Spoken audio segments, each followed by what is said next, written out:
another orange warning. It's time for Halliburton to get busy.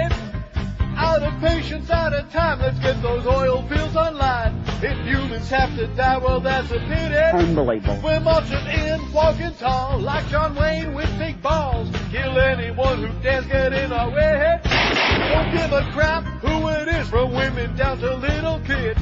We got to pump that oil right away. Because war is good for business. Carlisle Group. War is good for business. And Global Crossing too. War is good for business. Bots and friends agree. War is good for business. Even MSNBC. Who steps? You asshole. Point the camera over here. Look at the warm and welcome cheers of people glad to see us liberate Iraq. Only the spin machine knows what the camera doesn't show. All the rifles we got pointed at their backs. Our propaganda's working fine. Got them goose-stepping in line. Those morons will buy anything we say. And those who choose to follow blind will be rewarded in kind. With cheaper prices at the pump to pay. They'll say that war is good for business. Honeywell, war is good for business. Chevron and Bechtel, war is good for business. She is right. War is good for business. They bring good things to life through steps. Oh. Look at these pictures, baby. U.S. tanks roll into Baghdad. Yeah! I'll tell you, powerful images, man, and the people are getting brainwashed big time. I'm sitting here looking at this and thinking, yeah! Isn't it emotional? Yeah, of course it is. All waving the American flag, all these teenagers out there, all these people. We're in Baghdad. No more Saddam. It looks like he's either dead or badly injured. Or neither of the above, depending on which. How come the overhead is so loud today? Do you hear that? Good God, is this thing cranked up. I can't even turn the goddamn thing down. By the way, the good news, here's the better news even than that. Now, you didn't pay much attention. The overhead, there's something wrong with this thing. It's too loud. It's too loud? Oh, it must be because the speaker was pitted. Maybe they did something with it. This thing is grotesque. Anyway, you see how Fat Julio, our engineer, lost 25 pounds. You notice that? I noticed that he's lost and weight, I said to him, I think I embarrassed you into it. And he said, you're probably right. How do you like that? Yeah, see? These people in the audience who think I'm a hard ass and tell people, you're a disgusting fat slob, which I'm a fat slob too, but at least I admit it. And I'm always working on it, and the fat too. But I embarrassed him into it. Sometimes that's a good thing, rather than saying, oh, gee, don't worry about it. You know, you're pleasantly plump. Well, that's what he thought. He was pleasantly plump. He was a gigantic fat tub of crap. I mean, he's a good guy, but he was a big tub. I think the overhead is straightening out now. Well, maybe not. Doesn't sound right. Maybe they replaced that speaker. Maybe they dicked around with the speakers. That doesn't sound too good to me. Sounds really bad, Muff. Sounds really bad. Get the whole crew in here and start working on this. You'll be pleased to know, by the way, speaking of how things feel and sound, that Mo came to the door this morning. I was sitting in here about 8:30 and stuck his head. Hey, there's Skippy. There's a real rocket scientist for you. Did I say Got Friday? my oleomed for me. You're the best, man. I always said, this Skippy, if there's one guy in the sales department we can count on, it's that little Skippy. I used to have a dog named Skippy, but he's been dead for a long time. Thanks, Skippy. You're okay. I mean, compared to, like, Fat Boy, you're okay, which ain't saying much. Here's my oleomed for blood pressure. I'm going to pop a copper pupple. Yeah, right here on the ear is what I'm going to do. See, I'm all worked up because Mo came in. He said, feeling okay? And I waved. I said, never better. I gave him the old thumbs up. Waved the American flag. Hotel and the Palestine Meridian Hotel. Hotel. Don't start with that Palestine Hotel again. We just got bad aim, you know. We said that the shots came from the lobby, all that supposed sniper fire, which all the journalists said there wasn't any sniper fire, but we said it came from the lobby, and then all of a sudden they were shooting up on the 15th floor, so I guess we must just have bad aim once in a while. And nothing's perfect. It's war, you know. War is hell. Right? Yeah. Collateral damage, man. Just one of those things. Here's my oleomed. Open it up the box. So what was I just about to say before that little nitwit Skippy came in here? Boy, is he... How emotional it was with that. He's kind of dangerous looking, isn't he? I mean, kind of like in a, I don't mean dangerous like offensively, but like, you know what I mean. Like if brains were dangerous, he'd be a lot safer. Or is it the other way around? I don't know. Here's my oleomed for blood pressure. Look at that. Beautiful. Thank you very much, guys. That's my close personal paisans at oleomed. This is good stuff. So anyway, let's see. You got a fax here. It says, good luck to your Leafs in the playoffs. Ripping the Panther organization is fax. I don't have time to talk about the Panthers today because last time I checked the playoffs start tonight. Are they in it? No. No, they're not. As usual. It's become kind of, and talk about neurotic repetition. This is going to be like yesterday. I'm going to ramble a lot. Got a lot to say. And plus we have the big noon to 1 hour today, which we will continue doing. We like it a lot. Love it. We love it on this show, in spite of what some people might say. You asshole. Like him. Now, he's very concerned about how I feel. Naturally, he just is slow on the uptake. He doesn't understand that we hate him like poison, and he's in denial. He's like a guy that beats his wife and kids, and then bloodies them up to the point where they never want to see him again, and he comes back to the door saying, "Oh, are you guys okay? I didn't really mean it." It's like the same thing, I heard that nitwit Scott that called him this morning on the way to work. The nitwit Scott guy, he sounded just like, that's why I played it, he sounded like... Pissed off gets me fired up when I hear someone say that. Like that guy. I think it was him. Scott. You're a nitwit, Scott. See, the audience has a difficult time relating. That's why we had that jerk call in yesterday. Well, this is all for ratings to get people... It's got nothing to do with ratings. It's just, they're confused because in the history of their lives, they've never heard any person so vilified and crucified as Mo, and of course, because they've never met anybody like Mo. I've never myself been in a situation like this, where everybody in the building just finds him detestable, unacceptable on a visceral level, as Mr. Ego would say, on a visceral level. But that's all your fault. It must be all my fault. I guess I was the one that forced him to try to get George fired, and start with all that race baiting crap and all this other bull crap. Yeah, it must have been my fault. Now, it must have been me that told him, hey, go after Doreen out there at that golf tournament. Right? Didn't I tell him that? You did? Go attack that nasty bitch, make her life miserable, make her wish that he was dead. Like I said, Mo, I feel great. In fact, I'm in good shape to dance on your grave. Oh! So let me know. I don't want to be out of town when that happens. I want to be here. Willie T. Ribs and I are going to do a little tap dance. Sammy Davis said he might just come back for a little while, just long enough to do it. Yeah. I'm putting taps on my shoes, man. With my old lime green pants, my 72-year-old pants, and my prune juice. I'm putting some taps on these shoes. Suspected execution site, actually a morgue. I just mentioned this in passing. I don't want to pee on your parade because obviously it's a glorious day for the invader lovers. The war lovers. The liberation lovers. Attack on Iraq. I keep thinking about that, about the different logos like on CBC, as opposed to Operation Iraqi Freedom. But Baghdad has fallen. The American tanks are up and down the streets, giving directions. They're standing out there with their rifles. No sort of control do they have over this country. Even the Iraqi information minister is gone, which I'm going to miss him. He was a hoot. He was almost as funny as the clown Saddam that was out there in the streets that we saw those tapes over and over again. The Iraqi information minister. We are still in control here, and there's no problem. The Americans, we're going to kill them every one, and there's nobody here, and they're not in the city, and there's tanks behind him. The tanks are right behind him, and the bombs are like bursting in the air right behind him. He was a clown. He was very amusing, very entertaining. But he's evidently a hauled ass, is what the expression might be. They're all gone. They are all gone. With bags full of money, I heard. The best guess that we can give is it depends on which report you want to believe, but Saddam evidently was injured badly, seriously, along with one son, and the other son, whose name, which one was it? Qusay. He was killed, is what they're saying. And the rumor is that Saddam and the one son are in Mosul, and they're trying to get to Syria to get medical attention because they're, badly hurt. Oh! Not going to get any tears from me on that. Scumbags. Now, if I really believe you were in there to remove the scumbags for the right reasons, I would say, all right. Yeah, but I'm not going to I'm trying very hard not to get swept up because this is so emotional, all these pictures. They knew it was going to be. Yeah. That was part of the plan. But I hate, and of course, 3 weeks to the day. Wasn't it 3 weeks ago tonight that they dropped the first bunker busters when they started 2 days ahead of time? Yep. 3 weeks to the date. But I hate to break the news, as I started to say before Carlos interrupted, that this is the easy part. In spite of all the bloodshed and the thousands and thousands of dead civilians and the thousands of other injured and wounded, and of course the Allied troops, not the Allies, what are we calling it? The coalition. Sorry. That was the easy part. Now comes the hard part. I got a really good fax here from William. I want to read it momentarily.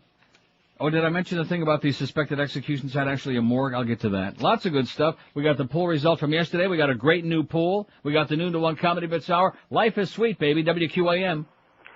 Howard? Yeah, Howard. Howard David. Is Goldie there, please? Goldie's on the can. That was the best call of the day. Of course, it's the first one. It can only get better from that. Nice going, sir. Let's lighten it up a little bit, huh? We don't want to get morbid again. We try to, alternating morbid days with lighthearted, I don't want to get immersed in all the morbidity. Let's give people a few yucks here. Is who determines who gets the contracts. Wow, my timing strikes again. Just as I put my finger on it, who's going to get all those big contracts? Anthrax. To rebuild the countries and to get those oil fields up and going again. And oh, boy, I guess we better ask Condoleezza and Dick Cheney and those guys, some other Dick. 11 past 9 at 560 WQM. Before I do the spot, I'm going to pop a couple of Oleomed in my puss, and you can be a witness. Look at that. For my blood pressure. My pressure is going to be so low, I'm probably going to be in a coma. Huh? You'll see. Watch. There goes one. Oh, there goes two. At the same time. Oh, that's good stuff. And you can, it doesn't linger in your mouth, but you can taste the olive oil in it, you know? Really? Yes. I thought it was like the capsule covered all that stuff up. It is, but you can, when you first take them, you can taste, well, you want to know that there's something in it. That's true. Jesus, what is wrong with you? You know, I think you hung around George too long. If it sounds like I'm in a really good mood, it's because George is off this week. Not that I don't love George very much and appreciate all the tremendous things he's done for this show. I can't think of any at the moment, but it's just a pleasure not to, and of course tonight we got Treasure Island with Carlos and Miguel are going to be there. No George to hustle everybody to try to get something. So you might be able to be a little luckier. We'll talk about that. Lots of good stuff going on here at QM because Baghdad fell, baby. Yeah. It's in the Baghdad. In fact, you probably want to call your travel agent right now and get over there. The hotels are going to be beautiful. Don't stay at the Palestine Hotel, though. Not yet. We'll let you know when.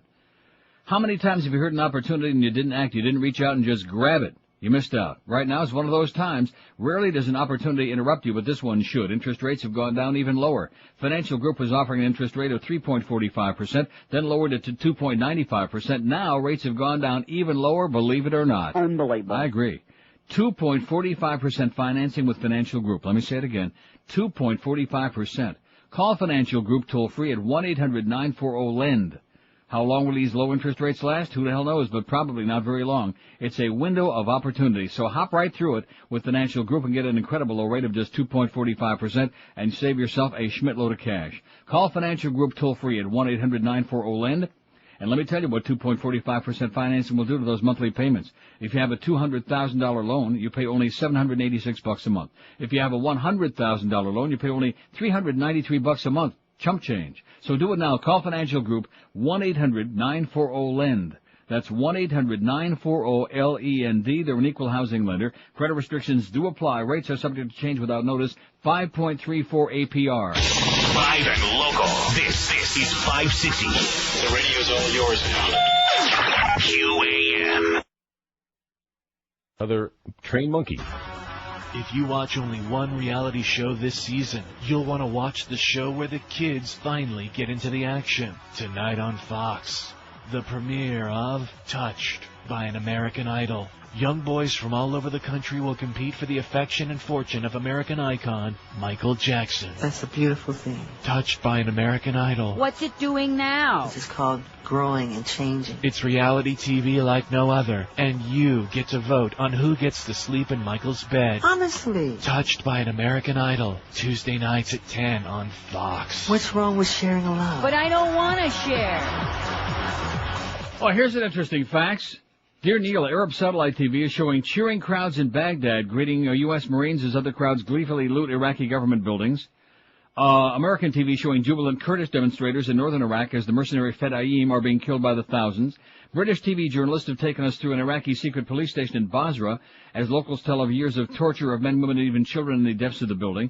In light of these current events, blind opposition to this war is beginning to look ridiculous. Of course, I was never blindly opposed to it. I'm still not. Okay, blind opposition. So the question for you today is, can a man in your position afford to make himself look ridiculous? Still a fan, Gregory in Coral Springs. Gregory, that's my comment to you, okay? It wasn't blind opposition, and I'm still not blind, and you're the one with the blinders on, okay? But these are very, very heartening pictures, and it's wonderful.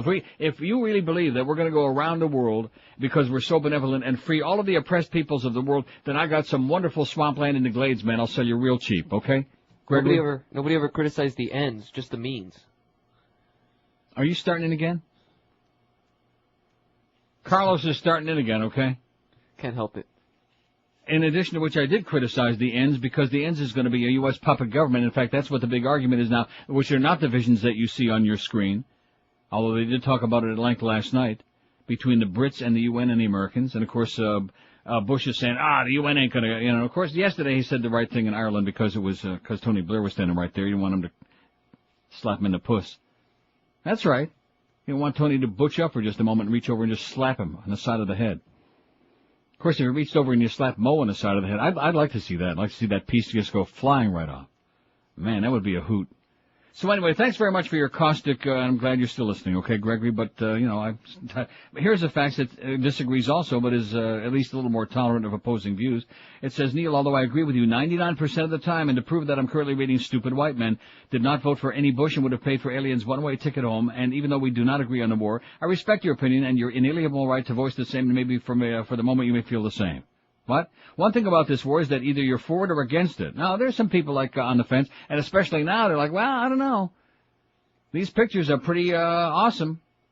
So it says, so it's agreed we will not change either one's opinion, he says. Absolutely correct, sir. That's right, nor should we, he said. Well, we could. This is William.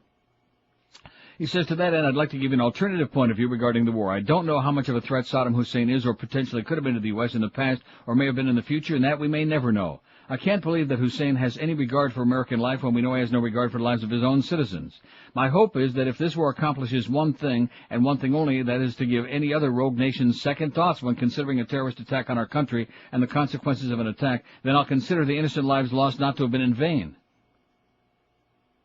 Actually, I didn't think it was a rogue country that was behind 9/11. It wasn't a country. Anyway.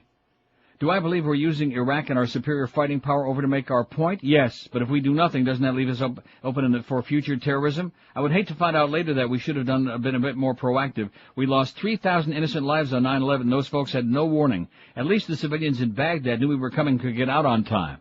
He's talking about the ones that are still alive. I do not want my child to live in fear, and he has since that fateful day. And if this is what it takes to protect the U.S. and her citizens, then I agree. Thank goodness the people in Baghdad the last 3 weeks haven't been living in fear. You know what? And still a lot of them, I'm sure, are. Like they're putting on a good face right here and hoping for the best. Americans very, very good. Bush is good. Of course, what do you want them to say? If it was the Russians that were like with their tanks downtown Baghdad, Poontang very good. Poontang, we like Poontang. They'd be saying that. Very, very good. Vodka, very, very good. Let's have a drink. That's what they'd be saying.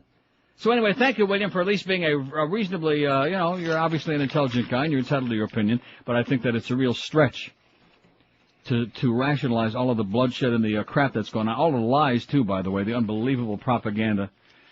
Speaking of propaganda, the really even better news is now, did you see that the U.S. has taken over Iraqi radio and TV? Oh! Yeah, we can put the goddamn Comedy Channel on there now.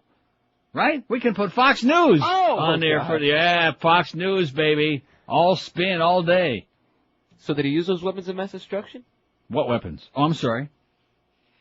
An Iraqi warehouse full of skeletal human remains appears to have been a repatriation facility for soldiers killed during the Iran-Iraq war in the 80s, not a torture chamber or execution site. Just another example, just like those weapons of mass destruction that turned out to be pesticide, but you hear very little about that.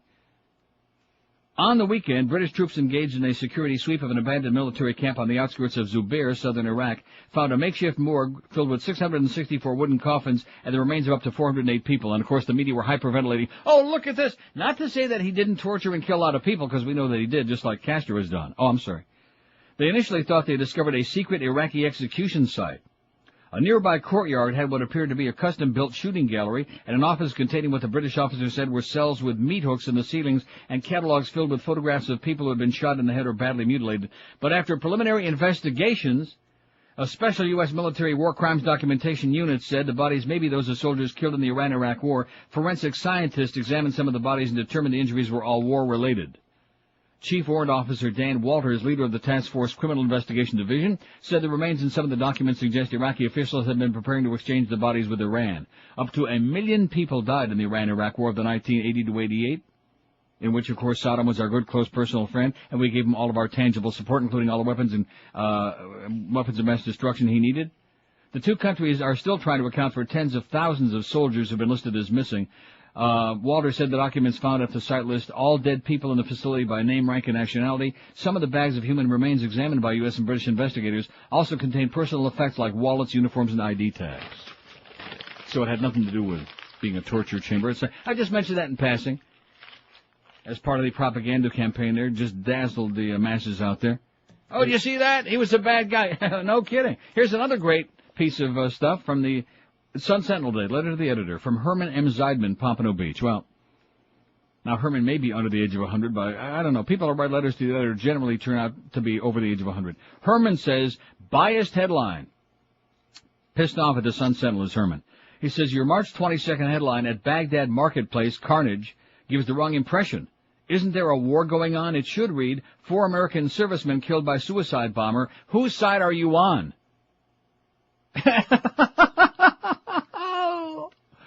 Oh, that, right there. Herman, great letter, because that says it all.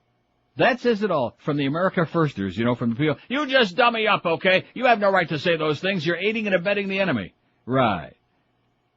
Whose side are you on? It should read this. In fact, you people of the Sun Sentinel, don't make any headlines anymore. Herman will tell you what to, just put him on the payroll. He'll tell you what the headline should read. As Herman picks and chooses selectively, what news we're going to pick out. What propaganda, what news? You're right, it's very difficult not to get very enthralled by these pictures. Oh, the pictures are great. And you know something? Down the statues of something? I'm Saddam. very, very happy for the liberated Iraqi people who are, at least sucking up pretty good and looting and getting some good free TVs and chairs and stuff. But that's the small picture, like Rumsfeld says. That's the little slice of the pie we're looking at. And, of course, the TV images, also very selectively are showing us what they want to show us. Not all of the dead people. Oh, there was some stuff on yesterday. Wow. Did you see any of it? Yeah. Oh. Yeah. The people who just happened to be in the wrong place at the wrong time? Man, really, I was surprised they showed it. Nasty, nasty stuff. You're right, Iraq's a large city. They're just showing us one little block. Center of Baghdad today. No, this is also going on in northern Iraq. They've got some spots around where the people are like waving the American flag now. They're doing USA, USA, let's go Mets, let's go. Oh, so speaking of let's go Mets, I don't want to spend much time on it because it's beating a dead horse. And I do understand this is a sports radio station, okay? So 16 hours a day. Outside of this show and the Joe and Mark show, they have to find desperately some crap to talk about related with sports. But this thing with the Marlins, oh, gee, there were only 10,000 people. I don't think there was even 10,000 because I saw a couple innings on TV last night. The Mets, and several thousand of those were Met fans, of course, with all the New Yorkers we have down here. That's a given.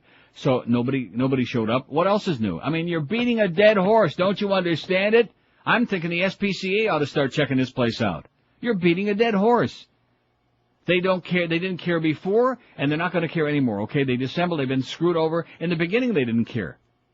They hopped on a bandwagon when that big year in 97, and all of a sudden in the last playoff series, they started selling out in the World Series. Hey, we love the Marlins. You know how this town is. This is not a baseball town. It's never going to be. You can put another stadium on every street corner, okay? You can have Pudge Rodriguez and Joe Fernandez and Alex Fernandez and Carlos Sanchez. You can have all Julio ball players. They don't care. They're not interested.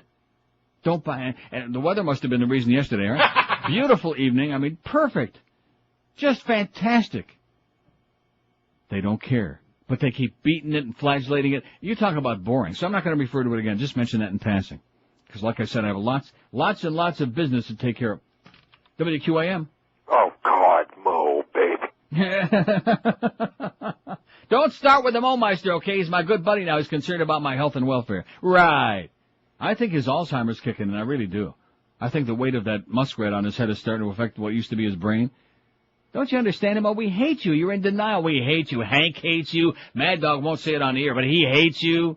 The people in programming, they hate you. Carlos hates you. George really hates you. The people that work on your show hate you. I don't want to mention no names. They hate you. So what's not, if you can deal with that, deal with it. That's all I can say. But don't come sucking around here like you're concerned about my health. The stress and the grief that this man has caused in just over a year in this place is incalculable, okay? Incalculable.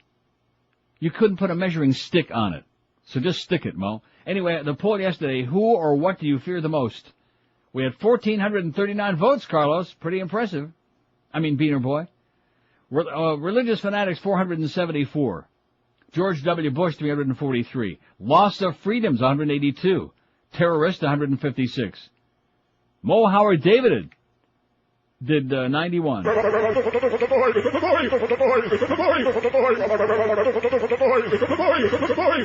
John Ashcroft, 62. World War, 61. Well, he must be listening to James Woolsey about WW4. George Rodriguez, 47. He's scary. And Donald Rumsfeld, 23. So religious fanatics, George Bush, and loss of freedoms were the top three. And, of course, I see a lot of similarities. There's a little slop over there. Into Arabic. Why are we hearing this in Arabic? Oh, it's from Abu Dhabi TV. One of the Arab reporters talking to one of the Marines saying, USA good, we love Bush, whatever they're saying, you know. Because we made them an offer they couldn't refuse. You know, bada bing, that's right, just like Santino said in The Godfather. He said, bada bing, you blow their brains all over your nice Ivy League suit. That's right. And just don't take no for an answer. So now it's going to be, I'm telling you, the people on the other side of this whole war thing, they're just, look at this, 3 weeks to the day, only 3 weeks, and the tanks are rolling through Baghdad, they're knocking down those Saddam statues, and we liberated the poor Iraqi oppressed people. Right. Wait till, I'm going to tell you what's really going to be exciting. When we go to Jamaica, you think this was good? When we go to Jamaica, yeah, man. It's going to be fantastic, especially when we light all those fields on fire. Everybody, all the soldiers are going to be stoned out of their minds. Huh? Jamaica's on fire. Yeah, man. Man. I hope they bring back the draft for that one. I'll sign up. You just want to hope that their wind is blowing in the right direction. 9:28 at WQAM. Hey, I'll tell you, I was talking before about Fat Julio. Fat is not only looks bad, but boy, it is unhealthy. Take it from a fat old slob like me. It does also give you the diabetes and high blood pressure and strokes and heart attacks and something called premature death. Not good. Look at John Candy, huh? If you want to lose the weight, there's all different kinds of ways. There's zillions of ways, believe me. All of us fat folks know. We've tried them all. The food from Balance for Life, by the way, is better than ever. I mean, it is outstanding. And they prepare all the food for you. They bring you a little black sack right to your door every morning by 6 at your home, your work, wherever you're hanging out, at your strip club. And all your food for the day is in there each day. 3 delicious gourmet meals, 2 delicious snacks are in there, along with a little bottled water, too, as kind of a bonus. And you pick out between 2 choices for each meal. That's all. The only choice you have to make. It's simple. Even the dumbest, fattest slob can do it. Look at the Beast. There's a good example for you, speaking of that. And the food is fresh and delicious, made with the most beautiful ingredients you've ever seen. Nothing frozen, no artificial ingredients, no garbage, none of those little tiny cans of crap like you used to get from Putrid Systems and those other joints. So if you want to lose the weight the delicious and safe way, and the effective way, here's the way to do it. Forget about all those fad diets, because this isn't a fad. It's scientifically based on a zone diet and really works. Here's the number to call to check out Balance for Life, 954-568-3229. Stop being frustrated and carrying around those unhealthy, grotesque-looking pounds. Lose the weight now. Balance for Life. Call 954-568-3229, or check out on the World Wide Web, if you like, balanceforlife.com. We're Sports Radio 560 QAM. We hate you, Mo.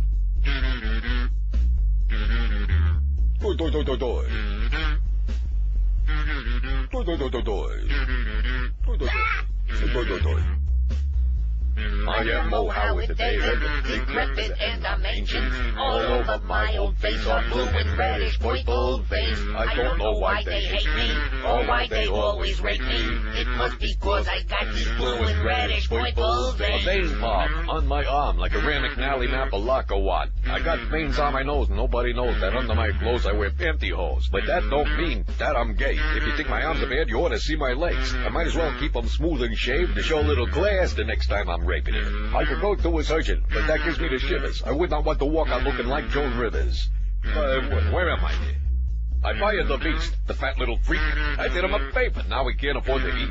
The reason I dismissed that stinking fat bastard is because he wouldn't shut up and he can't play canasta. Hey, somebody talking over there. Nobody talks when I rap. I rap, then you talk. Hey, look at me. I'm hip, hip. I ain't no square. I'm a ding-dong Betty, man. I'm really dead. I fire anyone I want. I don't care. Especially if they make me flip my wig made of smelly green hair. I got fired myself. It even happens to the greats. Westwood once said, you get out of here or else we break your legs. So now I sit by the pool. Life's as good as it gets. With my paladin cocktail, placing bets on the Jets. In paradise. Paradise. I don't kiss nobody's ass in paradise.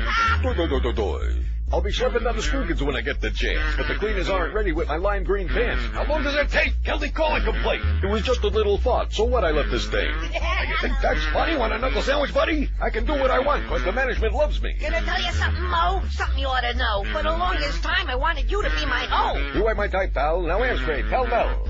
What are you doing? I won't take no for an answer. Get out of here. Not you. Get out of there. Get up, bitch.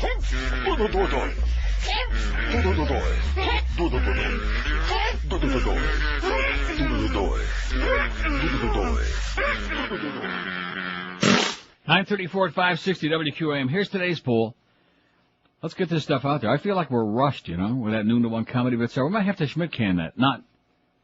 Well, we took a poll on it yesterday, and it won just a little more than 50-50. It was really very tight. And then I think the Clear Channel people were voting on it, and they said they liked it a lot. I'm trying to get used to where this overhead is now. We got the speaker fixed. It was a loose wire. That's what Muff said. He said somebody had a loose thing in here. Doesn't it sound much better today? I haven't heard it yet. Oh, that's right. You were in there. Which one of these sends you diving to the dial to change stations fastest? That's our poll today. Excellent poll. Thank you, Neil. You're welcome. Mo Howard David's voice, Geldy's voice, hockey talk, war talk, religion talk, George's voice, he mumbles, racetrack talk. Oh, when those old cockers started calling about Gulfstream. Golf talk or talk about Mo. Isn't that a good selection? That's great. Poll is up, by the way. There are votes coming in already. They're trickling in. What? I'm undecided. It was a tough choice. I voted for golf talk myself. I'm the one who voted. Seriously. This is just... And if I hear anybody else with this Martha Burke and Hootie Johnson, you know something? A plague on all of them at this point. I don't care anymore. Baghdad is free. They're working on that statue of Saddam. Look at that kid. Look at that.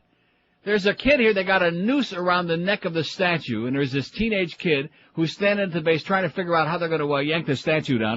That's something, isn't it? And that continues now, and part of this process appears to be an attempt to pull the statue down. No kidding, John. John Sigenthaler there with some real piercing interpretation there for on MSNBC. Some great analyzation. Was that good or what? What an insight. Oh, yeah. What insight you get from the American TV networks, man. Here's a kid. He's putting a rope around the statue, and he's like circling. Oh, he's got some help now. He's got another guy. A couple of guys. There's 3 kids there, and they're trying to yank this thing down, and the statue, too. Which of these sends you diving to the dial to change stations the fastest? Mo Howard David's voice, Keldy's voice, hockey talk, war talk, religion talk, George's voice, racetrack talk, golf talk, or talk about Mo. And by the way, Mo... Greg hates you. Yeah, I just thought I'd throw that in there, too, for you. I just want to remind him. Can you name me seriously, other than Geldy, Geldy was calling me even at home, just practically in tears there a couple of months ago, whining about what's he going to do, and that show is awful, and Mo is terrorizing him. So, obviously, Geldy's in a position he can't say anything. Just like Mad Dog, he wants to stay on those Dolphin broadcasts. Mad Dog finds him humanly unacceptable on every level. But name me somebody else in the building who, even remotely is like an ally of his. I'll tell you, Joe Costello. And you want to know why?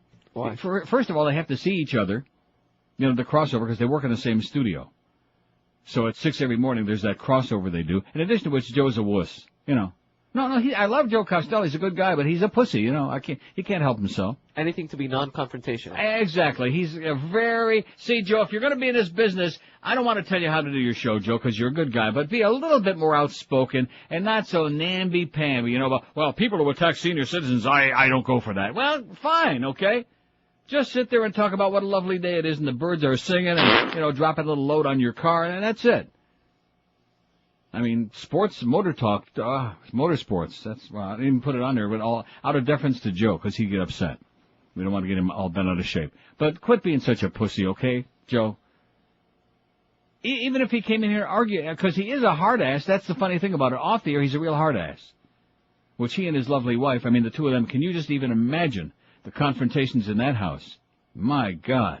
They're both stubborn as a mule, real, but maybe that's good, Likes attract. One of them will come out alive. Here's a fact that says you're right when you say no one cares about the Marlins. You are absolutely correct, sir. And it's been that way since day one. Dave Van Boering is a perfect fit for this team. Oh, yeah. Oh, we left one off the list, Eric. Preseason Marlins baseball should be on the list. Or no, we don't need to put preseason, just Marlins baseball. Let's add that on there, okay? You don't have to call him up. I'm sure Eric is listening right now in between his breakfast burritos from Burger King. Or maybe he's got a couple of burrito supremes without the beans from Taco Bell. It's really swell. And can you imagine what's going to be happening now in Iraq, in Baghdad? Can you see the McDonald's going up, the Taco Vivas, the Taco Bells? Huh? Burger King? What else are we going to have to give them? American Idol? on TV? Kmart? Oh. Iraqi Idol? Walmart? Oh yeah, Walmart will be over there. Those goose steppers, they'll be over there real fast. Faster than you can say Sieg Heil. Heil Bush. Right? They're going to have like a gas station on every street corner? Oh, 30 cents a gallon. $1 a holler to fill up the tank. Do they have cars over there? They got plenty of cars over there, okay? They got pickup trucks, they got cars, they got donkeys, they got a little ass. Look at that. Now they're tying the knot. Guys, I don't think it's going to work. The statue that they're attacking, for those of you who are not near a TV, the statue there is a gigantic statue that's about, I'd say 25 feet tall. A huge statue of Saddam. And I would say it probably weighs about a ton. Wouldn't you? Yeah. Or at least 1,000 pounds. And they've got a gigantic rope tied around the neck very nicely. They've tied a knot. And now they're going to try to yank it down. I could be wrong, but I have a feeling that rope ain't going to get the job done, you know? No way. I would say maybe one of the tanks everybody could back away in the tank. But after seeing the bad aim on that hotel yesterday, I'm not so sure that's a good idea, you know? They're shooting at the lobby and the 15th floor gets hit. Good point. Yeah. So our aim may be a little bit off. Kurds are celebrating. This is in northern Iraq, by the way. Look at the Kurds in Way. And the one guy's got an American flag cap on. And they're like holding up pictures and American flags and USA, USA, let's go Mets, let's go. I love it. Huh? We can export all. In fact, you know something? This may be the way to get rid of the Iraqis. We put enough McDonald's in there. It's working in Europe. They're getting all the same heart disease and oil clog and all of that good stuff. So this may be a way to eliminate all of our enemies. Then they will fear us once they taste that crap and start getting, of course, they better put it off for a little while because the hospitals are a little bit busy right now. Anyway, this fax goes out to say, what makes me crazy about the Marlins is this year the ownership keeps saying, come celebrate the 10th anniversary. They said the same thing last year. Marlins' first season was 93, so this is their 11th year, not 10th. That's right, good point. Today's sports trivia question for the Neil Rogers Show. When was the last time a city with all four major sports teams sucked so bad they all missed the playoffs? Did the Marlins make the playoffs last year? No. Did the Heat make the playoffs? No. Did the Dolphins make the playoffs? No. The Panthers. Wow, that's what we're talking about. Good point. Excellent facts from a real chronic faxer. Thank you. Boy, I'm telling you, I'm really worked up again today. And if I can get that damn ear unplugged today, I'm going to go see my doctor friend. If I get that ear unplugged, it's going to be... Then I'll be dangerous. Then they will fear me. I'll tell you that right now. Oh, look at all the votes on there already. Poll's only been up about 10 seconds, and we already got 66 votes. Mario Lemieux would be proud. Bye-bye, Mario. We love you. Go Leafs, go, by the way. I just mentioned that in passing, all you Flyer fans. To you, okay? It's going to be tough. Going to be tough. And I noticed David J. Neal writing the same swill in the paper again about the Leafs are whiners. You know, you wouldn't know a goddamn leaf if it fell on your ass, okay? You silly goose. You organization-sucking idiot. 66 votes. Which of these sends you to the dial to change stations fastest? Religion Talk 16. George's Voice 12. Mo Howard David's Voice 11. We got a battle going on. Even the Iraqis didn't put up a battle this good. Golf Talk 9. Kelly's Voice 9, Hockey Talk 3, Racetrack Talk 3, Talk About Mode 2, War Talk 1, and Marlins Baseball just went up on there. So give them a chance. They'll start making a move. They'll make their move, just like the Marlins. They made a movement. You can smell it. They're 2-6. They're off to a whale of a start. Nobody cares. If they were 6-0, would anybody care? No. Anyway, if you got a big bald spot, the people around you care because they look at you and they see the reflection shining in their head. You know, it's not a good thing. Not a good thing to be like a human beacon. Like Boca Brian. Like Mo without that animal. If you want to look great and younger than you ever believed you could again, there's one guy in the world that can make you do it. I mean, there are lots of other people peddling all kinds of crap. Charles Alfieri isn't into those mousy-looking things or into those phony-looking pieces. He's into the latest technology, which is, of course, his natural hairline system. It looks like real hair, like it's growing out of your scalp, not like a whole bunch of farm animals just fell on top of your head from the sky. For over 25 years, Charlie's been working with the millionaires and the in-between, the schleppers, and even the poorest folks, because, first of all, his system's mighty affordable.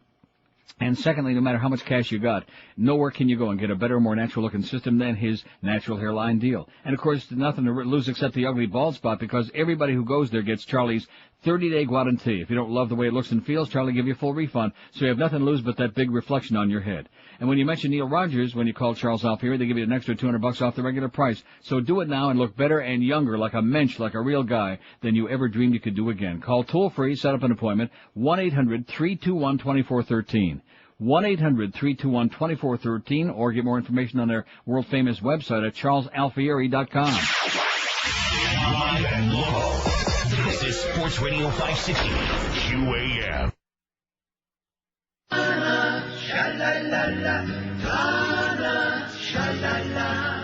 We're big sub-men in the macho NFL. We saw a billboard sign today we don't like very well. We have balls is not the kind of that we'd like to see. Implying we have any balls misrepresents our team. And we want our name off of the sign. Yes, it isn't very nice, and so we want to verify the Dolphins have no balls. Sha-la-la-la, Donna, sha-donna, sha-la-la. That Ford whole billboard sign said we've got balls. Donna, sha-la-la. Donna was horrified and so appalled.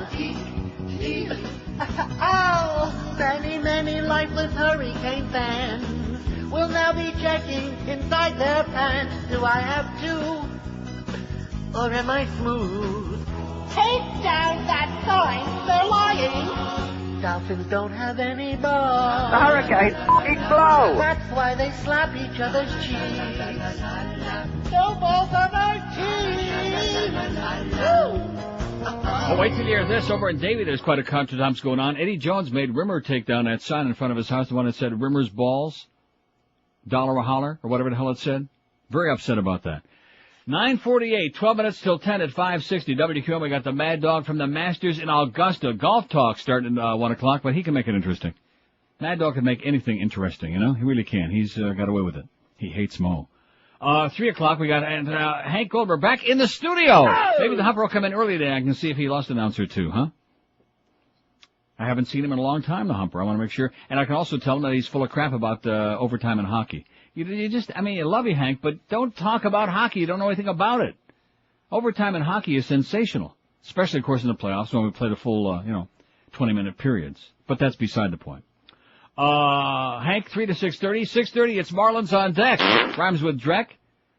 7:05, the Marlins and the Mets over at the PP Park. And then, of course, Eddie K after the game. Joe and Mark overnight. Tell Joe to grow up here. Now, speaking of the PP Park, I notice in Houston they changed the name of the field from Enron Field to, Oreo Cookie or whatever it is, field. Some other name. Because Enron obviously is out of business. Right. But PP, Pro Player has been out of business for what, about 2 years? At least. And we still call it Pro Player Stadium. Huh? I mean, I realize it doesn't make a big difference because nobody cares. Although the Dolphins still do play there. Why don't they go back to Joe Robbie Stadium? Huh? Just out of common decency, even though I realize they don't have any. I'm assuming because they're still trying to sell the name. Okay, so in the interim, even though Wayne is a hard ass, why can't they just go back to Joe Robbie Stadium? Now, he was a hard ass too, but at least he did something, you know? He didn't just talk. He didn't run around with his hand out. He got the financing done himself, which bankrupted the rest of his family. But nevertheless, at least he built us the stadium, which as far as I'm concerned is a damn nice stadium. All the people complaining about it, I don't see anything wrong with that stadium. At all. No, that's not the location. I mean, Dade and Broward right on the county line, my God, right between the two counties. And even from Palm Beach, you can drive down the turnpike and be there in like about 10 minutes if you drive real fast. No, seriously, and you drive in off the turnpike right into the parking lot. What not to like? I mean, sure, the prices are ridiculous, but that's not the stadium. I say let's rename it Joe Robbie Stadium. Come on, Wayne, what do you say? No. You jackass, you bald-headed geek. Let's see, I want to join Beaner Boy and Miguel at Treasure Island tonight. Happy hour, 5 to 7 p.m. Come on by and catch an eyeful. Get an eyeful. Maybe you want to wear a surgical mask. Of the wall-to-wall lovelies, including this week's feature, Dana Lee.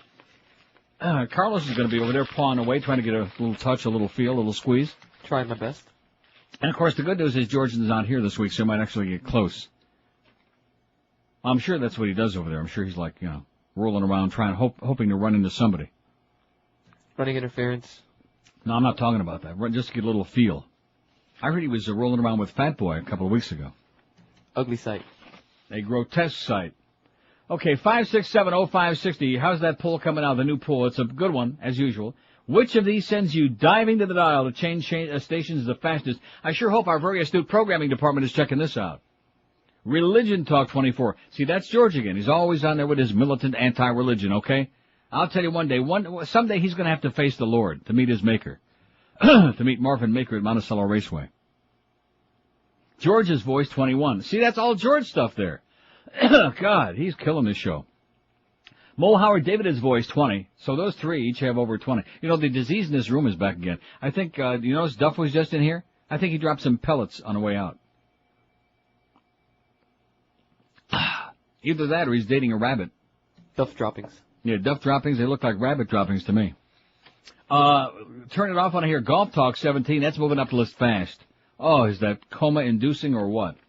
Geldy's voice, 12. 12 say Geldy's voice. What is Miguel hawking about? What's I think that rope's not going to work.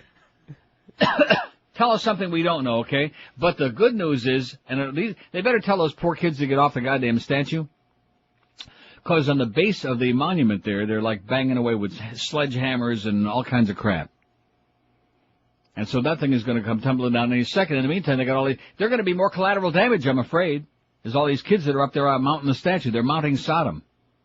I bet they'd like to. Oh, I bet you Mo would like to mount Sodom, huh?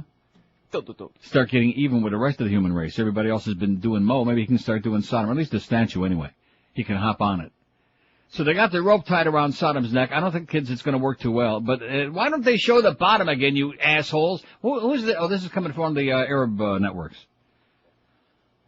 And the good news, let me say it again, the U.S. has taken over Iraqi TV and radio. Oh! They're going to be getting this show pretty soon. That'll change their altitude, I guarantee you that. Wait till they hear douchebag the first time, huh? In fact, I bet you we make a lot of big Mo fans over there in Iraq. You know what? All we got to do, seriously, all we got to do is play one drop in. You asshole. And they'll love it. Huh? Can you imagine they'd be going around high-fiving themselves? And now there's just this one little kid with that rope, and he's climbing down it. This is really comical, man. It's hysterical. Show us the base of the statue, the monument again, you idiots. That's where the good work's going on. They're making some progress on it. They're like banging the stones away. That thing's going to go. And you know what's really going to be bad is when it comes tumbling down, you got about 200 people gathered around it now. Uh-oh. More collateral damage. Say he will turn 66 if he's still alive at the end of this month. But as we have said... couldn't we at least wait until his 66th birthday? Is she talking about Mo again? Oh, Sodom she's talking about. I thought she was talking about Mo. WQAM. Yeah, Neil? Yes, sir. How you doing, sir? Good. Good morning to you. And buenos dias to you, sir. You know, you've been asking all week long. I've been trying to get through what this war is really about. Yeah, what's it all about, Alfie? I have a different opinion, okay, than everybody else. Okay. I believe it has to do with Mr. Bush's legacy. If you think back to the last 30, 40 years, every president had a legacy. You know, Kennedy with the Bay of Pigs, Nixon with Watergate, Reagan with Contra, you know, and our boy Clinton, you know, he had a legacy of getting a little, you know, extra activity in the White House, you know. But that wasn't their legacy. That was their, like, weak link. That was their weakest link. Yeah, I know, but that was it's the what chink they're in the known armor. for. Yeah. It's what they're known for. If you think about that president, that's what they're known for at that time, you know. And you're saying is that Bush Sr. was a wimp, being known for a wimp and backing out of Iraq.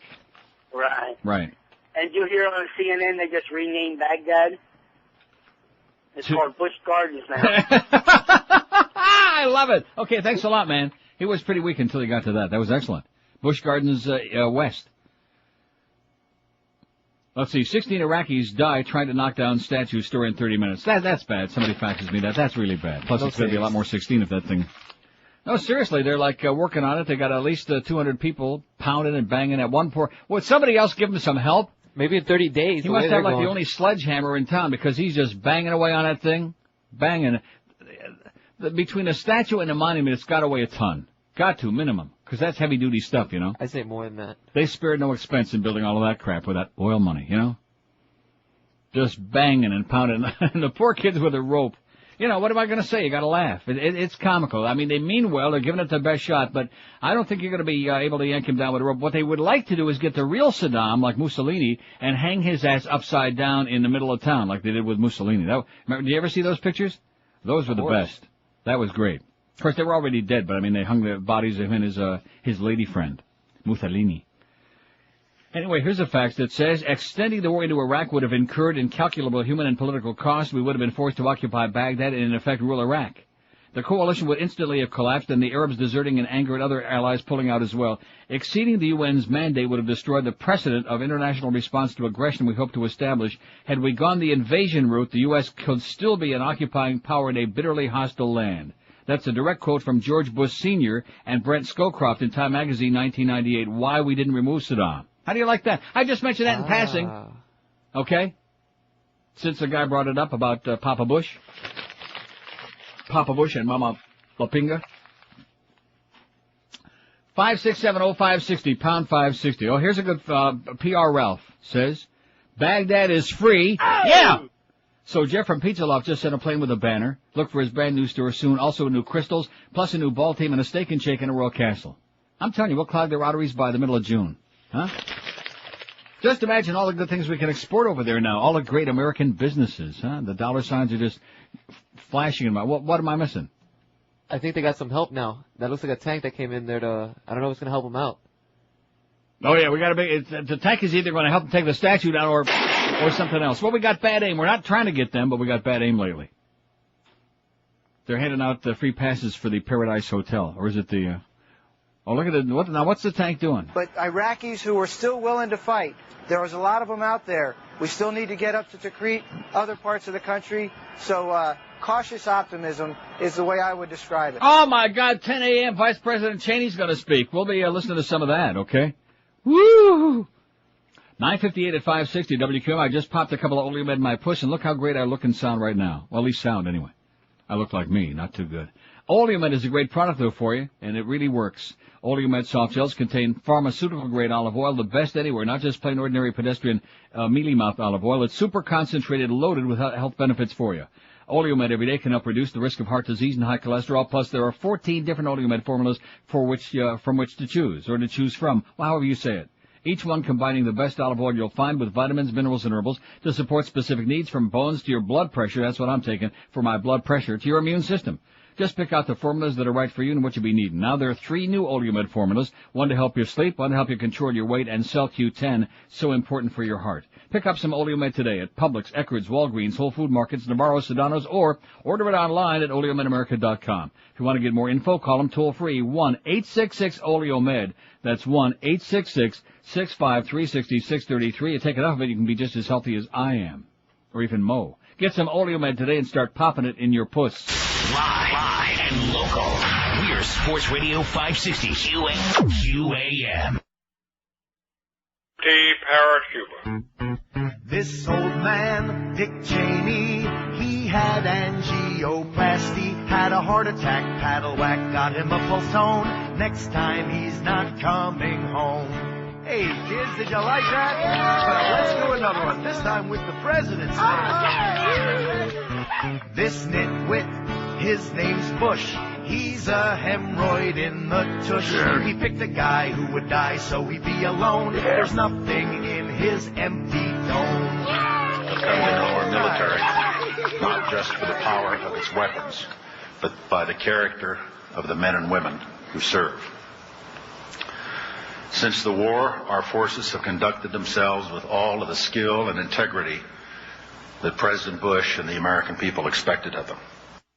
Except for the friendly fire.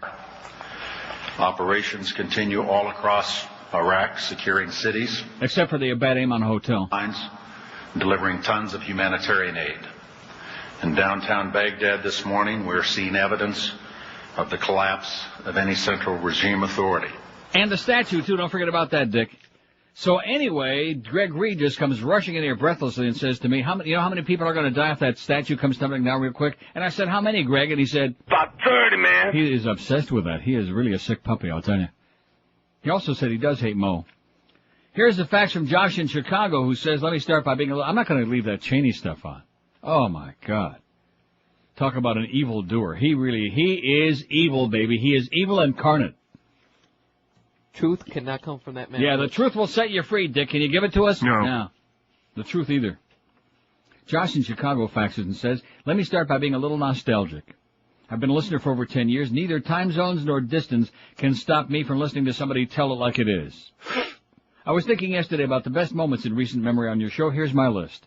Number 1, Fox News Heather, possibly the best radio I've ever heard. 2, Mo, he's been a godsend. Not for people that listen during his hours, those that listen to your show. He's a godsend, as in... Oh, God. 3, the guy who sang Neil's Way.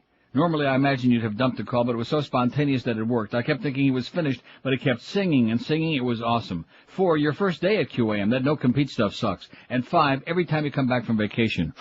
Man. Somebody get me a towel, please. Wow, this is unbelievable. Please, enough talking. On a different subject, isn't it illegal according to international law for one nation to assassinate the leader of another nation? We are clearly targeting him, so why isn't anybody making us think about this? Tell Mo what I know is that he's wearing my cat on his head and I want Mr. Whiskers back. Thank you, Josh in Chicago. Have a wonderful life, okay? And it will warm up someday.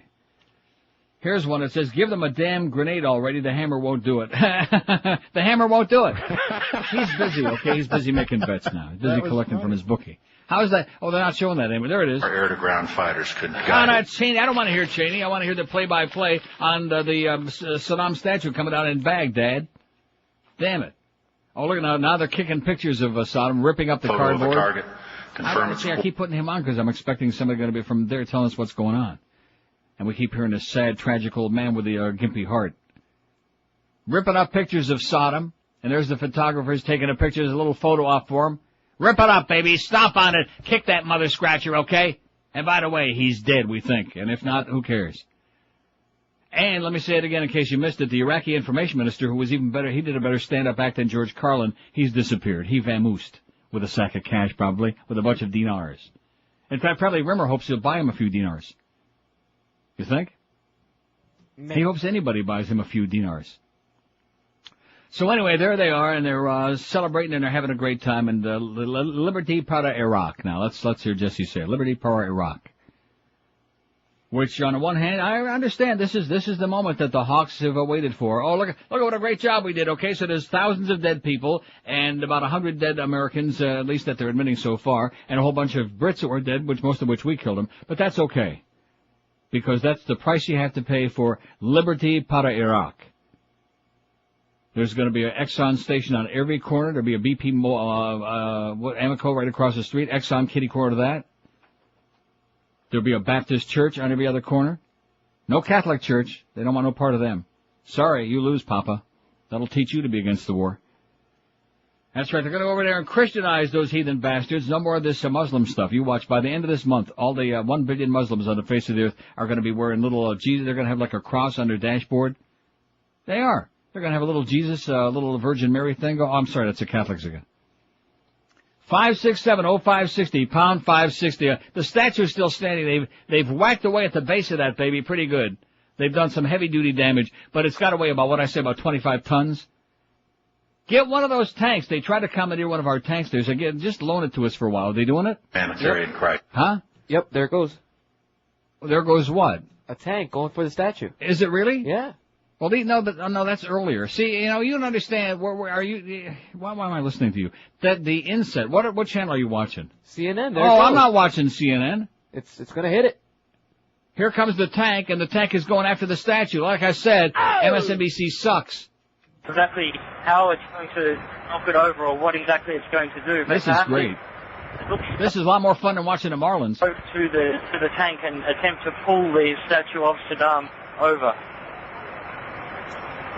These Iraqi civilians at first started pelting the statue with shoes a couple hours ago, and we picked up the shot about an hour ago when someone had actually scaled the pedestal of the statue with a ladder, tried to... You know who it was? Eisner. Saddam Hussein went back down to the pedestal, and all we could see was one axe that they seemed to be whacking. Well, let me ask you a question.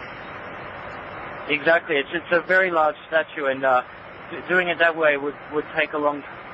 It would take a long time. No Schmidt, man. Heavy-duty analyzation again there for you. So they, with the help of the American Marines, they've got one of the tanks. Or is that one of their tanks? They don't have any tanks left. We're using one of our tanks to assist them in one of their first acts under a free Baghdad, under a liberated Baghdad, and that is to knock down this big, disgusting statue, because the rope didn't work too good. Save that rope for when, if we still find him alive, okay? Save the rope. Look, now they're all climbing on. And now, all the kids are climbing on top of the tank. Are you sure this isn't the tank that was just left in the middle of the street? It looks like an old beaten up. That's not an American tank. It's not a tank. It's an armored personnel carrier or something. Excuse me. I didn't know that you were so militaristic. I mean, so there they are, crawling around on it. Office went into take pictures of Saddam, official portraits, the pictures are done. Be sure to take a lot of photos. They'll be selling them at Walmart. They'll have the commemorative edition. Oh yeah, by the weekend. That Baghdad at Walmart, he'll have at least 6 locations all around the country.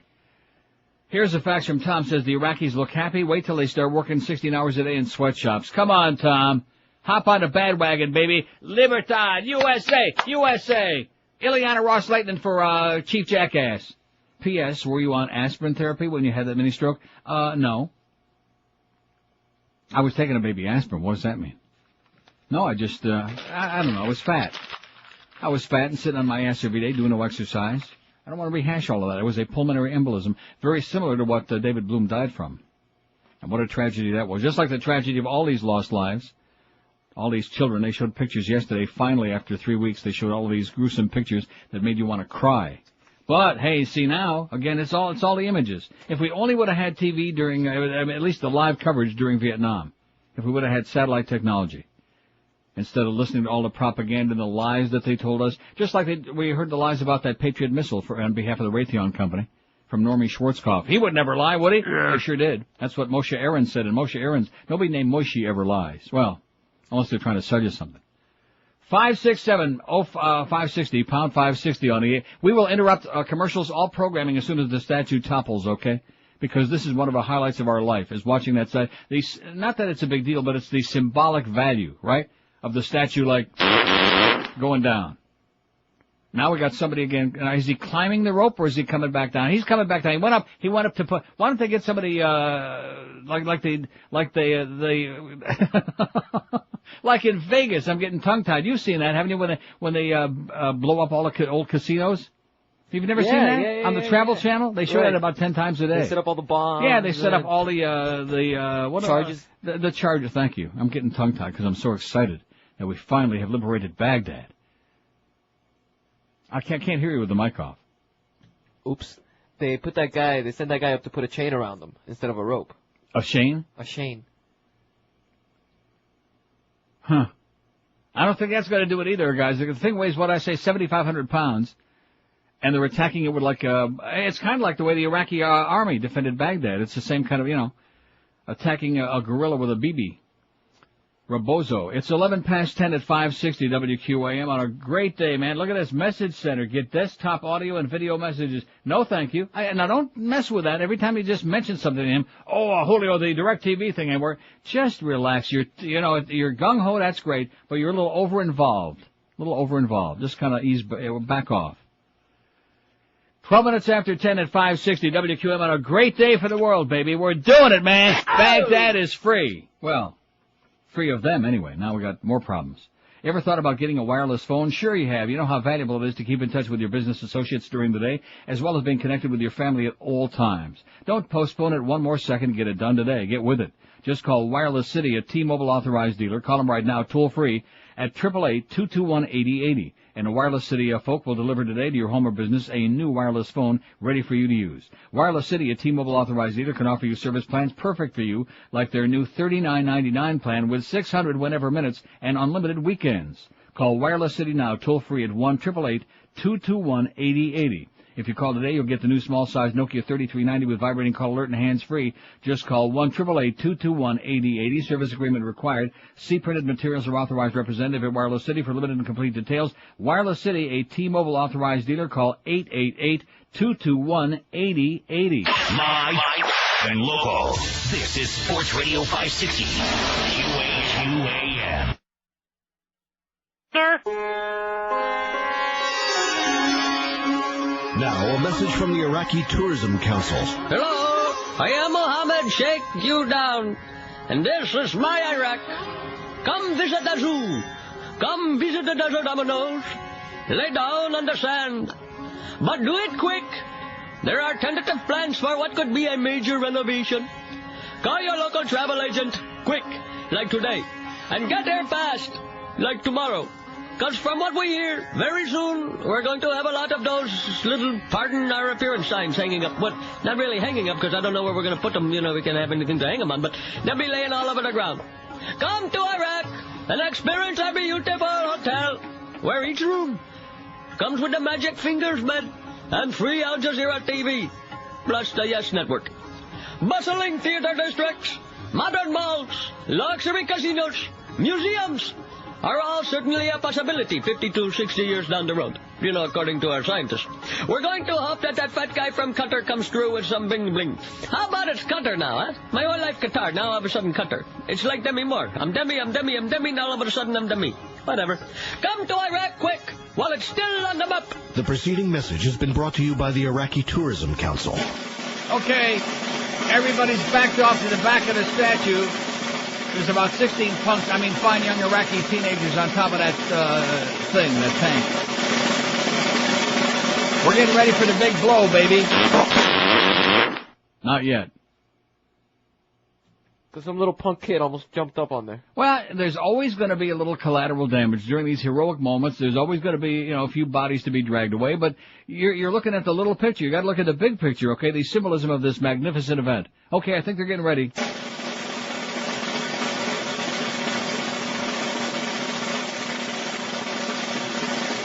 Go! Let's roll! Oh, not yet. Look at that. The Dow has gone up 52 points. The S&P is up 4.5 points. Everything's coming up roses. Come on, let's sing it. Which of these sends you diving to the dial to change stations faster? We asked on NeilRogers.com. 208 votes. Religion Talk, 40. George's Voice, 37. Mo Howard David's Voice, 31. Sends them diving to the dial. Well, that's not his voice, really.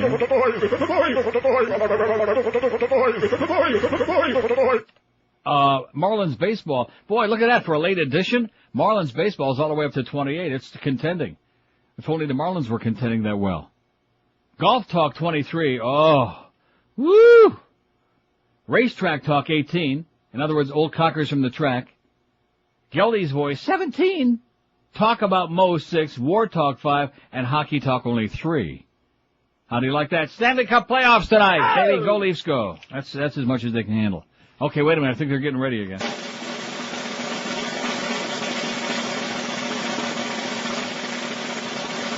About 20 punks on that tank. Oh, and now they're throwing paper airplanes at it. What are they throwing? I think they're shooting the helmets to the soldiers and throwing them into the crowds. Yeah. I think they're getting looted. They're throwing paper airplanes at the statue, hoping that'll get the job done. Well, they never were really good fighters, in case you haven't noticed. They never were really great fighters. Anyway, they're still working on it. We'll let you know. We'll keep you up to date because it's important stuff. Here's a fax that says, how about a Disney theme park in Iraq? That sounds good. We'll have to call you-know-who for that. 5670560, pound 560 on the AT&T and Verizon line. WQAM. Hello. Hey.